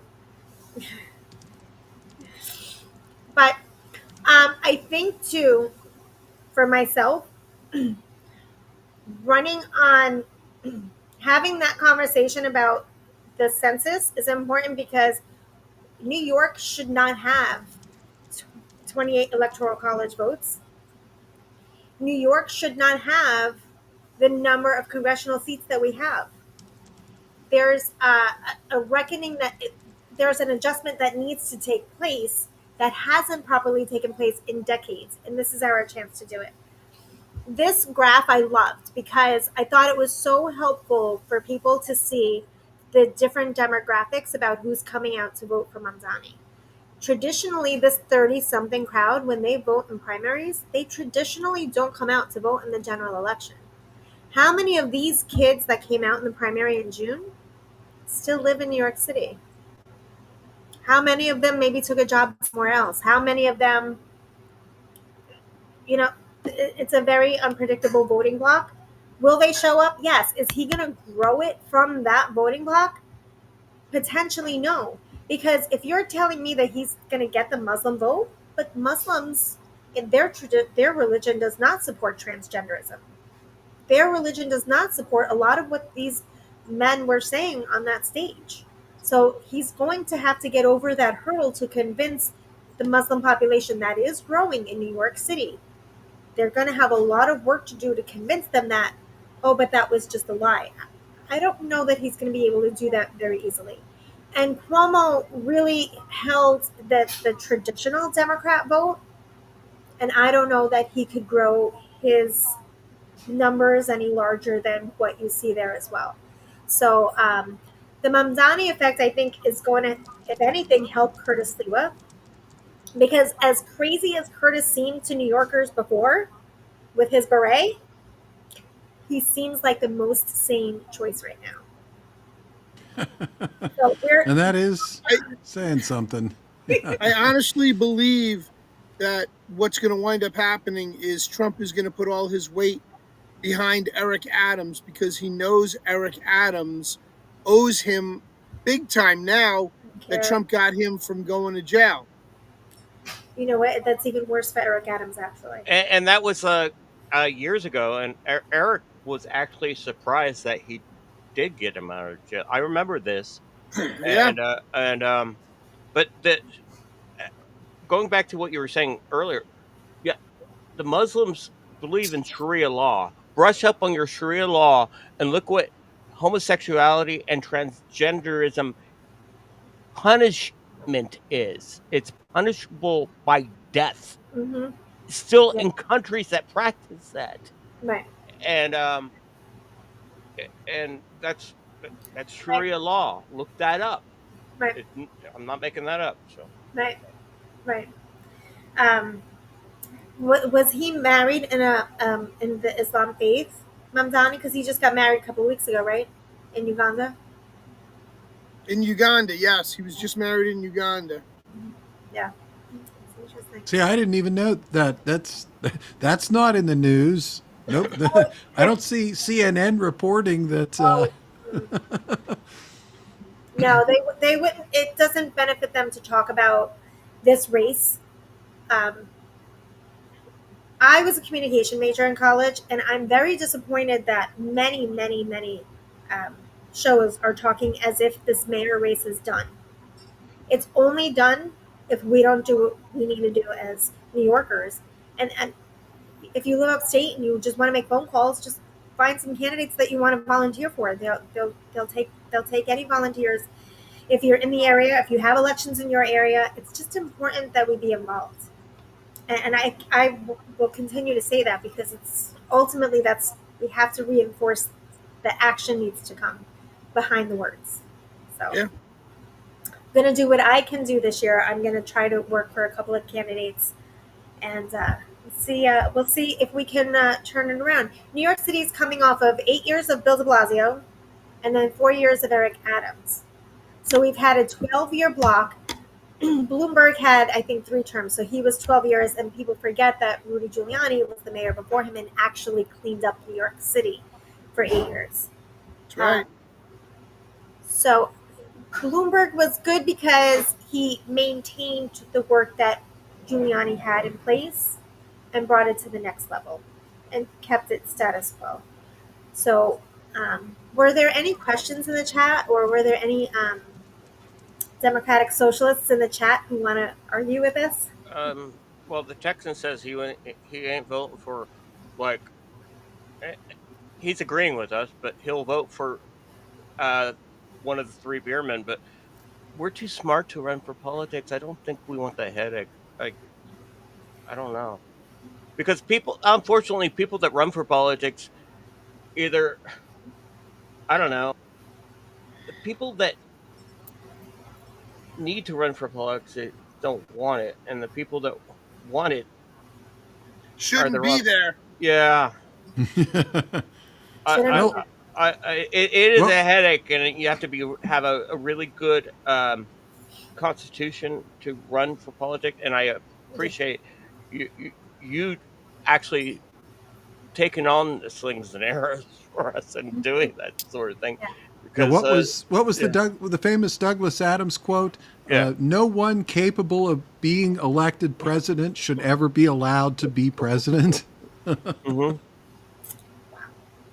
Which hitchhiker was that from? One of the Hitchhikers. That was Hitchhiker's Guide. Yeah. Well, that was the original. Zaphod Beeblebrox. Yes, that was exactly. Yes. Yeah, I was thinking it was Ford Prefect. Oh, I know those. I know that whole series backwards and forwards. Yeah. Nerd. I had the ultimate. I had the ultimate in leather-bound. So yeah. All 5. Yeah.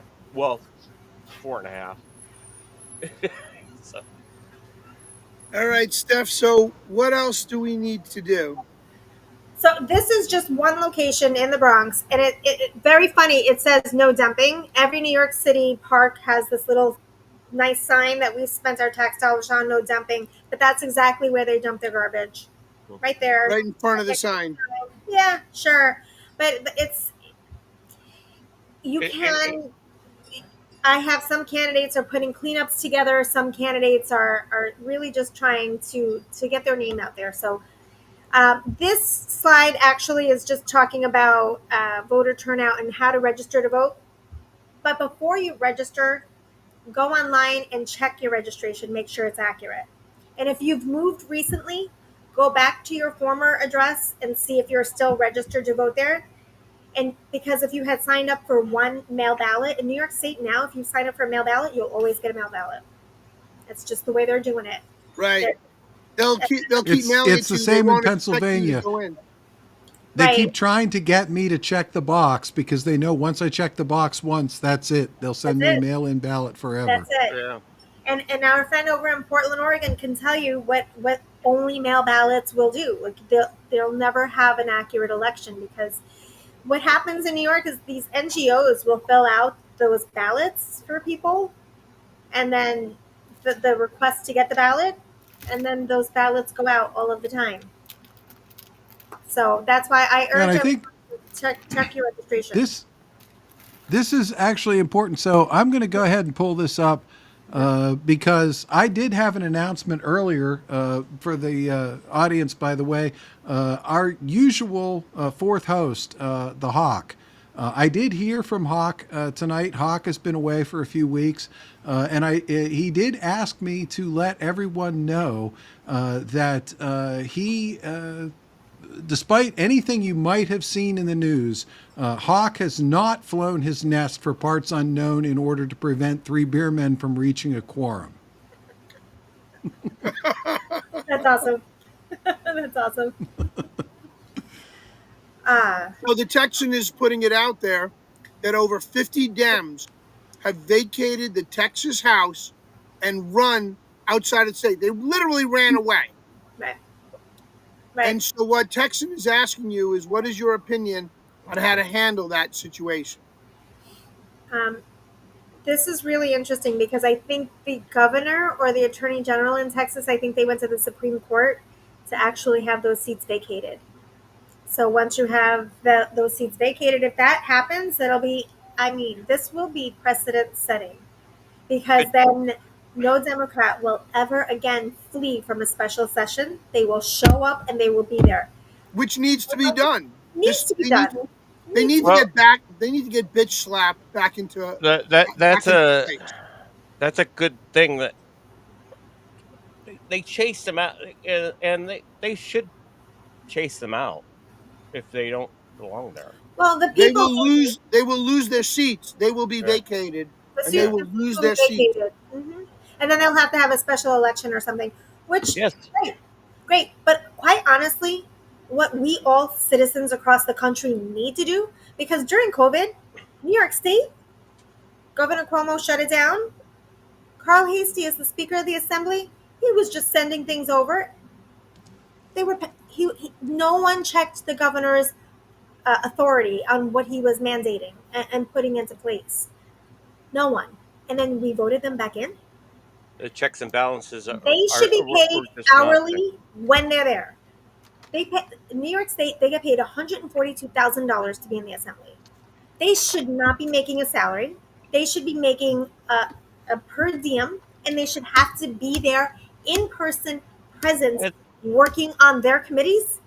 There's 100 committees. I don't know when they have time. They were in Albany for 40 days. And a lot of these people probably have other careers like here, where they make a salary, and this is just like a side hustle for them, and they're like, and they're making more than I would say 65% of my friends make. Right. If the median income in your district is $80,000, your elected officials are making more than the median income. Exactly. That's what it comes down to. And like I said, they have other careers that they are pursuing during the same time. Other income, sure. This isn't even a second job; it's a side hustle. If they're as good as Nancy Pelosi, they're doing well in the stock market. Yeah. Oh well. I talk about my Pelosi stock follower all the time. Well, my new assistant at work. Well, he's not new anymore, but he actually told I'm trying to keep like non-political with him, but he's like, "Yeah, I'm doing pretty well in the stock market. I just follow Nancy Pelosi's stock." So he knows what's going on, even though I try not to get involved with this. No, yeah, But but something like that isn't even political. That's just a good yeah, joke. well, no, he told me he studied economics in college, and I was like, "Yeah, so can you give me any stock tips?" And he told me flat out, follow Nancy Pelosi's stock. Yes. This is There you go. There you go. So for anybody who wants to wake up tomorrow morning and invest in some stocks, just check out Nancy Pelosi's portfolio and see what she's got. But don't do it on Robinhood, by the way, because they will rob you blind. Robinhood robs you blind. They will actually omit certain stocks they don't want you to follow. I didn't know that. That's another issue Not altogether. financial advice, just a suggestion. Well, no, they actually like kind of like sold my GameStop when I didn't want them to, because they stopped supporting GameStop. But that was a long time ago. Not even a long time ago. But I won't even talk about that whole thing because they actually did some stuff.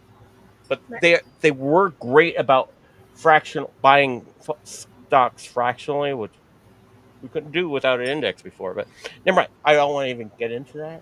So, sure. I'm not good at the stock market. That's not my jam. Well, with 10 minutes of the show left, do we want to kind of wrap up with a little bit of action items here? Action, right? If you're registering people to vote, make sure that they're also marking their calendar when the election day actually is, or if they want to early vote. I don't discourage people from early voting. I have no opinion on it. One day we will have one-day voting with voter ID and a hand-counted paper ballot. But until then, if people are more comfortable voting, or if they have like a fireman or a hospital job, yes, absolutely, go vote early. Should you volunteer? Absolutely. The Board of Elections always needs volunteers, especially registered Republicans, because if they don't have a quorum of, like if you have to have 2 Democrats and 2 Republicans, and if they have 4 Democrats, 2 of them that day will sign an affidavit and work as the Republican poll watchers. And that's part of the reason why I joined in my district. Mm-hmm. I'm an election inspector in my district. Wonderful. So I have to man the machines. I have to make sure that you are who you say you are, even though I'm not allowed to look at your fucking driver's license, right, which has got to frickin' change. Right. And by the way, if you could do it as an independent, by the way, you'll screw up their algorithm. I've never been registered Republican or Democrat, by the way. I have to full disclosure. I've always been an independent or a libertarian, but that screws up everybody because they don't know anything about independent parties. Right. And our job is just to throw a spanner into the works, or if you're John Lennon, a Spaniard into the works. Right. And Bruce, did you know that if you're at the machines, if you're also a volunteer for a candidate, I as a candidate went into every polling location in my district on election day so that I could see what was going on. In my main election hub here, the school up the block, the machines were broken at 20 minutes into election morning. At 6:20 a.m., the machines were down. I heard about that in several districts. Yes. I heard about that in several districts in New York. It was crazy. Mm-hmm. If it was a Republican, heavy district, the machines were not working. They weren't even turned on. They weren't even plugged in. Oops, sorry, they're broken. Right. And then they got a call for a tech. So how many people are waiting for the tech to come?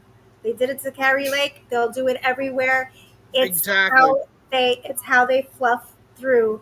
And the morning in my neighborhood here, that's a busy voting time for everyone. Right. They know the writing on the wall. And that's probably contributing to the low voter turnout numbers because people aren't going to come back to the polls, which is why you can tell them to go early vote. So educate people in your inner circle. reach out to your contacts. Just say, hey, just curious. Do you have November 4th marked on your calendar for this year? That's election day. Did you know what's going on? Let's get groups together. Let's do coffees and cakes. Let's get a beer gathering together. Let's just get people having this conversation and motivate people. Because when people see you buy into it, they're going to buy into it. And then that's going to create more action. So. Right, you're actually deprogramming and reprogramming the sheeple. Exactly. And this is our constitutional republic, and if we don't vote, we're not going to have it. Exactly. Ben Franklin It's a said republic if you can keep it. Love that little cartoon. And then the last slide I love, and because I always want to leave on a high note. I always want to make sure that people know that they're gonna. We do this. We can. We can. So there you go. So thank you. Very cool. Very cool. I saw Zoso Dude was out there and he threw us some gold pills. Thank you, Zoso Dude.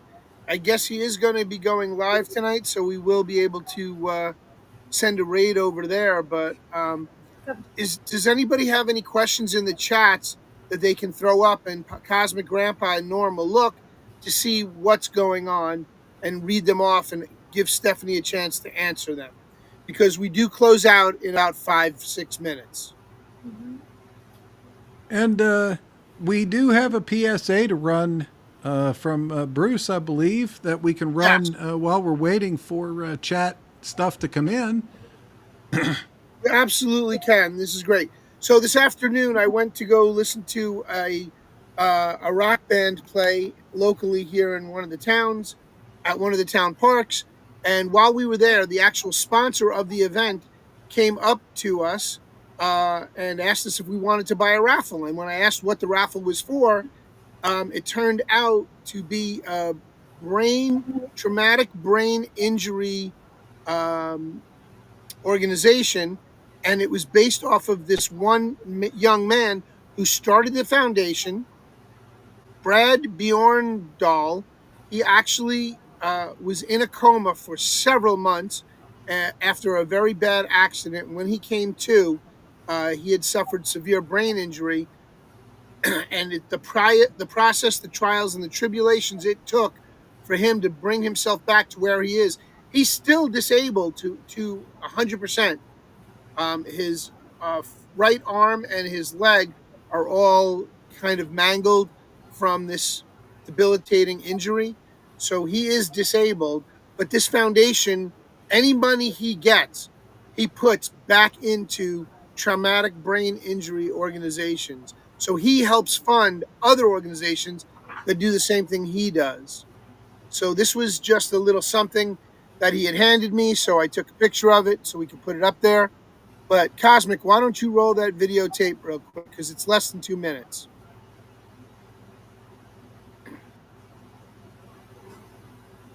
Hey guys, it's Bruce Q. Wayne for Bruce on the Loose with 3BeerMen, and I'm here at, what park is this? I'm sorry. This is the Port Jefferson Station, Terryville Train Car Park. Port Jefferson Station, Terryville Train Car Park, and there is actually a car right out there, if you guys can see it. So this is the Terry Avenue Train Car Park. And I am here with Brad Lee Bjorndal, and Brad Lee Bjorndal has a very interesting story to tell us, and we're just going to get in here real quick on the sign so you guys can check it out. There's QR codes down there at the bottom. If you find you want to help him out after you hear his story, please feel free to go back in the video and click on those QR codes. Also right here we have his flyer. This is his information. The QR code's down on the bottom as well. All right. So, Brad, how you doing today? Pretty good. My name is Brad Bjorndal. I'm actually a 21-year traumatic brain injury survivor. I was actually in a coma for 5 months. The doctors and everyone told my parents I wouldn't make it overnight. So they ended up rebuilding my whole face and reteaching me everything as a newborn. And ever since I got out of the coma, I always wanted to help fellow survivors, and I could just never put it together. My brain was just never quite there. And yet in 2021, I incorporated my charity and I've been paying it forward ever since. The Bjorndal Foundation for Traumatic Brain Injury. Yeah, get you out of the sun because it's casting shadows on it. I'm sorry, I don't know who you are. Please introduce yourself. Yeah. So I'm Tom. So my name's Tom Berdola. I'm the I volunteer with this program as the organization manager, and I got into this organization. Brad told me a little bit about it, so I've been here since the inception. But Brad's a great guy, and we've been friends for over 20 years. So you were a friend of his before the accident? No, I actually met him after the accident. He just showed up in my class out of nowhere, and I didn't know who he was. And we've been buddies since. Very good. Who is this guy? All right, very good. So tell us a little bit more about your foundation, what you do with the money that you receive, and where we are today and what we're doing here. So I'm actually running a Concert for a Cause fundraiser today at Train Car Park in Port Jet Station, Terryville, in the train car. And we're raising all money, and I'm actually going to pay it forward to everyone who's there for me and helps fellow traumatic brain injury survivors. So we're going to go to Stony Brook, we're going to go to Stony Brook University Hospital, we're going to go to St. Charles, and I really want to make a big donation to the Make-A-Wish Foundation. Fantastic. That's amazing. Well, thank you very much. How much money do you expect to raise today? I'm hoping close to 1,000. And that's everything, or is that That's just every- a 50-50 raffle? That's going to be with everything included. So you already had a Chinese-style auction. Yep. So people had won their prizes. You announced that. And now you're going to wait for a little bit, and we're going to announce the 50-50. Correct. All right. Well, There you I go. bought one of those tickets, so hopefully I'll win. I wish you luck. Thank you very much. Lots of luck. Thank you very much. For 3BeerMen, I'm Bruce on the Loose with Brad Lee Bjorndal and his friend Tom Merdolo. And we'll catch you guys on the flip side. God bless everybody. Peace out from Batman. So that was really cool. He actually sponsored the entire event today. The band came out to play for him. They didn't get paid. They came out as a favor to him to do this. And he raised almost $1,000. The 50-50 alone was $500. And then the Chinese auction items, you could bid on those items, and they probably got close to $500. So he probably got real close to meeting his mark, which I appreciate. You know, he put his heart and soul into this, and they had line dancing, which is why we were down there, because Pam's a line dancer. She does line dancing classes. So I was hanging out with my friend Pam today, and she wanted me to join her. And while I'm out there, I figured I'd get a Bruce on the Loose segment with Bradley, and it came off very well. And I was very appreciative of what he's trying to do. So for anybody interested, if after watching this, you want to go back and donate to the Bjorndal Traumatic Brain Injury Organization, it is a 501c3.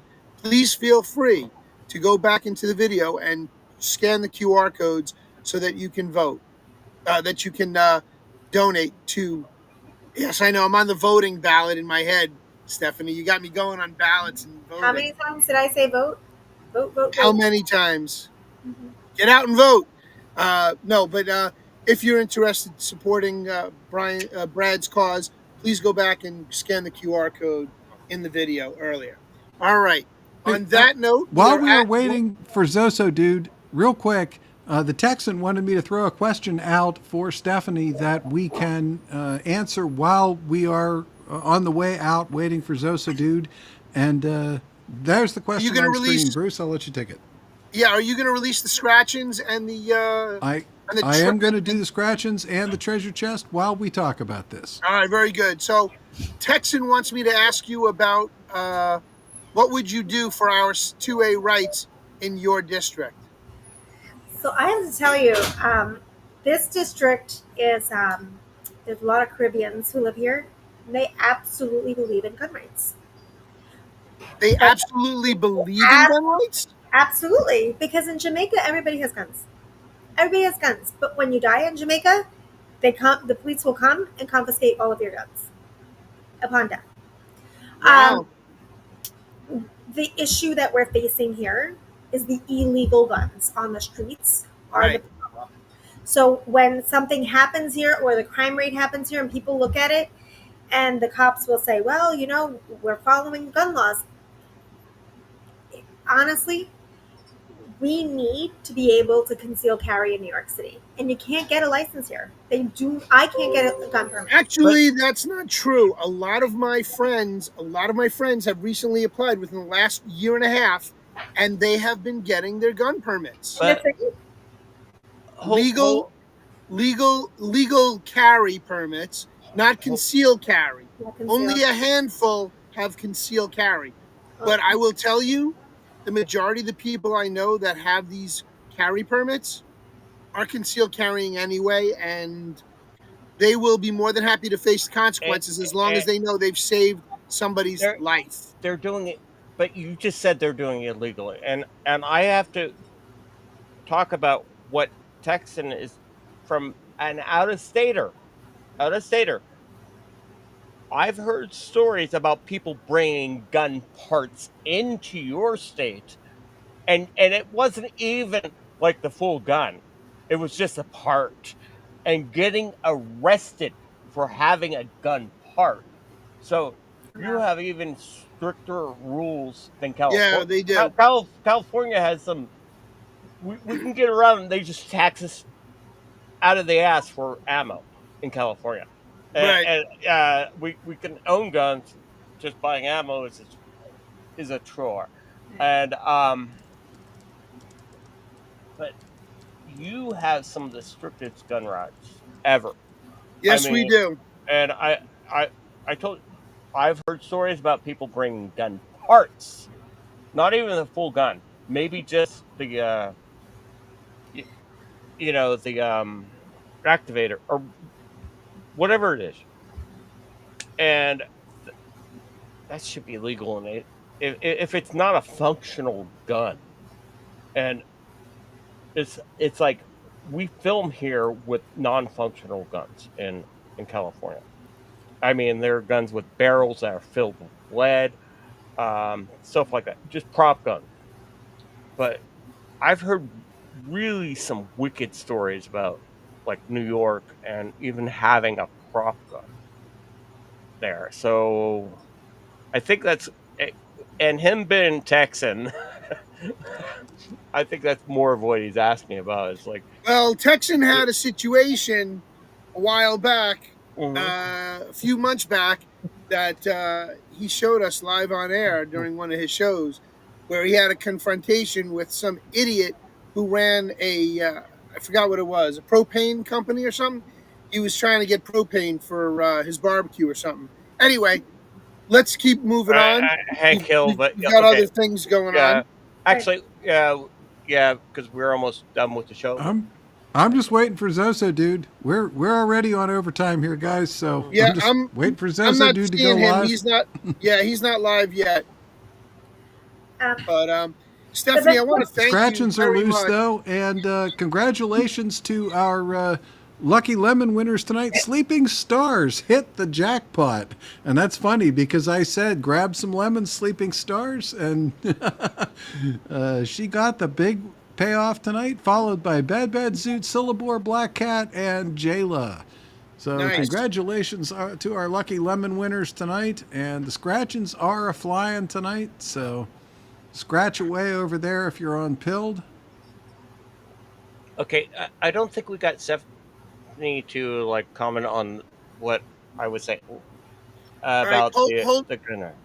Hold on one quick second. Awakened Mom just posted to me that her and the hubby went to the range, and they've got members who had Tommy guns. They were able to shoot the Tommy gun today. That's cool. I wish my range had an fully auto day. Yeah, I would definitely go. That was in our chat, but Stephanie, I don't. What do you think about the 2FA rights in New York being I think they're the most stern in the country. I'm not positive, but I do think they are. I think Chicago, Illinois is worse. Oh, maybe. Yeah, you're right. Illinois is worse. Well, Chicago, not Illinois, but Chicago itself. Yeah, Yeah, all the mob cities. Okay, fine. Yeah. And then they like to blame it on people bringing it from Indiana because Indiana has lax laws, but whatever. In New York, I can tell you where to go buy a gun on the street. Well, serial I number, know. an I application. can tell you where to buy a gun off the street in Los Angeles, or you go to just Nevada. It's a lot easier to get them over there. Yeah, Right. just Yeah. cross the border to Nevada Right. or Mexico. Actually, Mexico is actually, I think, a lot You closer. can print one on a 3D printer now. Am I right? You can print a gun on a 3D printer. Oh, you've been able to print the Liberator. You can download the Liberator. Okay, it's called the Liberator. You can download that online, and they were trying to make having the 3D model of having Yeah, that. even owning the file. Yeah. That's- They were trying to make that illegal. Yeah. Yeah. But they play on people's emotions like everything else. Because there was a young lady who lost her nephew to gun violence, and what is she always going to think? That we shouldn't have guns on the street. Oh yeah, and you know, You picked up a fan tonight, Stephanie. The Texan, who, by the way, is a far more popular streamer than we are, has a much bigger audience over on Pill than we do, is asking if you would like to be a guest on his show at some point. So He's asking Bruce you will hook you tomorrow up night. with the Texan, but He's asking if you can come on live tomorrow night. Yeah, tomorrow night I think I can. What time tomorrow? I'll put you in touch with Texan. Texan, you heard her. She needs to know what time. So after our show, I'll give you a call while I'm talking. I did my to part. Texan. I made the connection. That's what I do. Keep in mind he's in Central. He's in Central time He's in zone. Texas. He's in Texas. Well, He's an hour behind. He's an hour behind. No, they 8 o'clock. They're 8 on o'clock his Central time is and 9 Mountain. o'clock our time. Well, yeah, but yeah, area hit where he is, but okay. So Okay, Zoso is live. Excellent. So I am sending the raid for Zoso, dude, and we can go ahead and start to Close to wind down up and the sh- show and for shove everyone off. tonight. All right, guys. Just let's wave tonight. We all say goodbye. Have a good night. Stephanie, thank you for joining us tonight. We Thank you guys for appreciate having it. me. I appreciate it. And thanks for your beer suggestions. I'm going to have to keep track of those. Enjoy them. All right, guys. Say goodnight and let's wave it out. cheers. This was Good a night, very, everyone. very.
Folks, time to call a night. Do what you feel and keep both feet on the wheel. You don't have to go home, but you can't stay here. So till next time. Move 'em on. Hit 'em up. Hit 'em up. Move 'em on. Move 'em on. Hit 'em up. Rawhide. Cut 'em out. Ride 'em in. Ride 'em in. Cut 'em out. Cut 'em out. Ride 'em in. Rawhide. Let's get the hell out of here.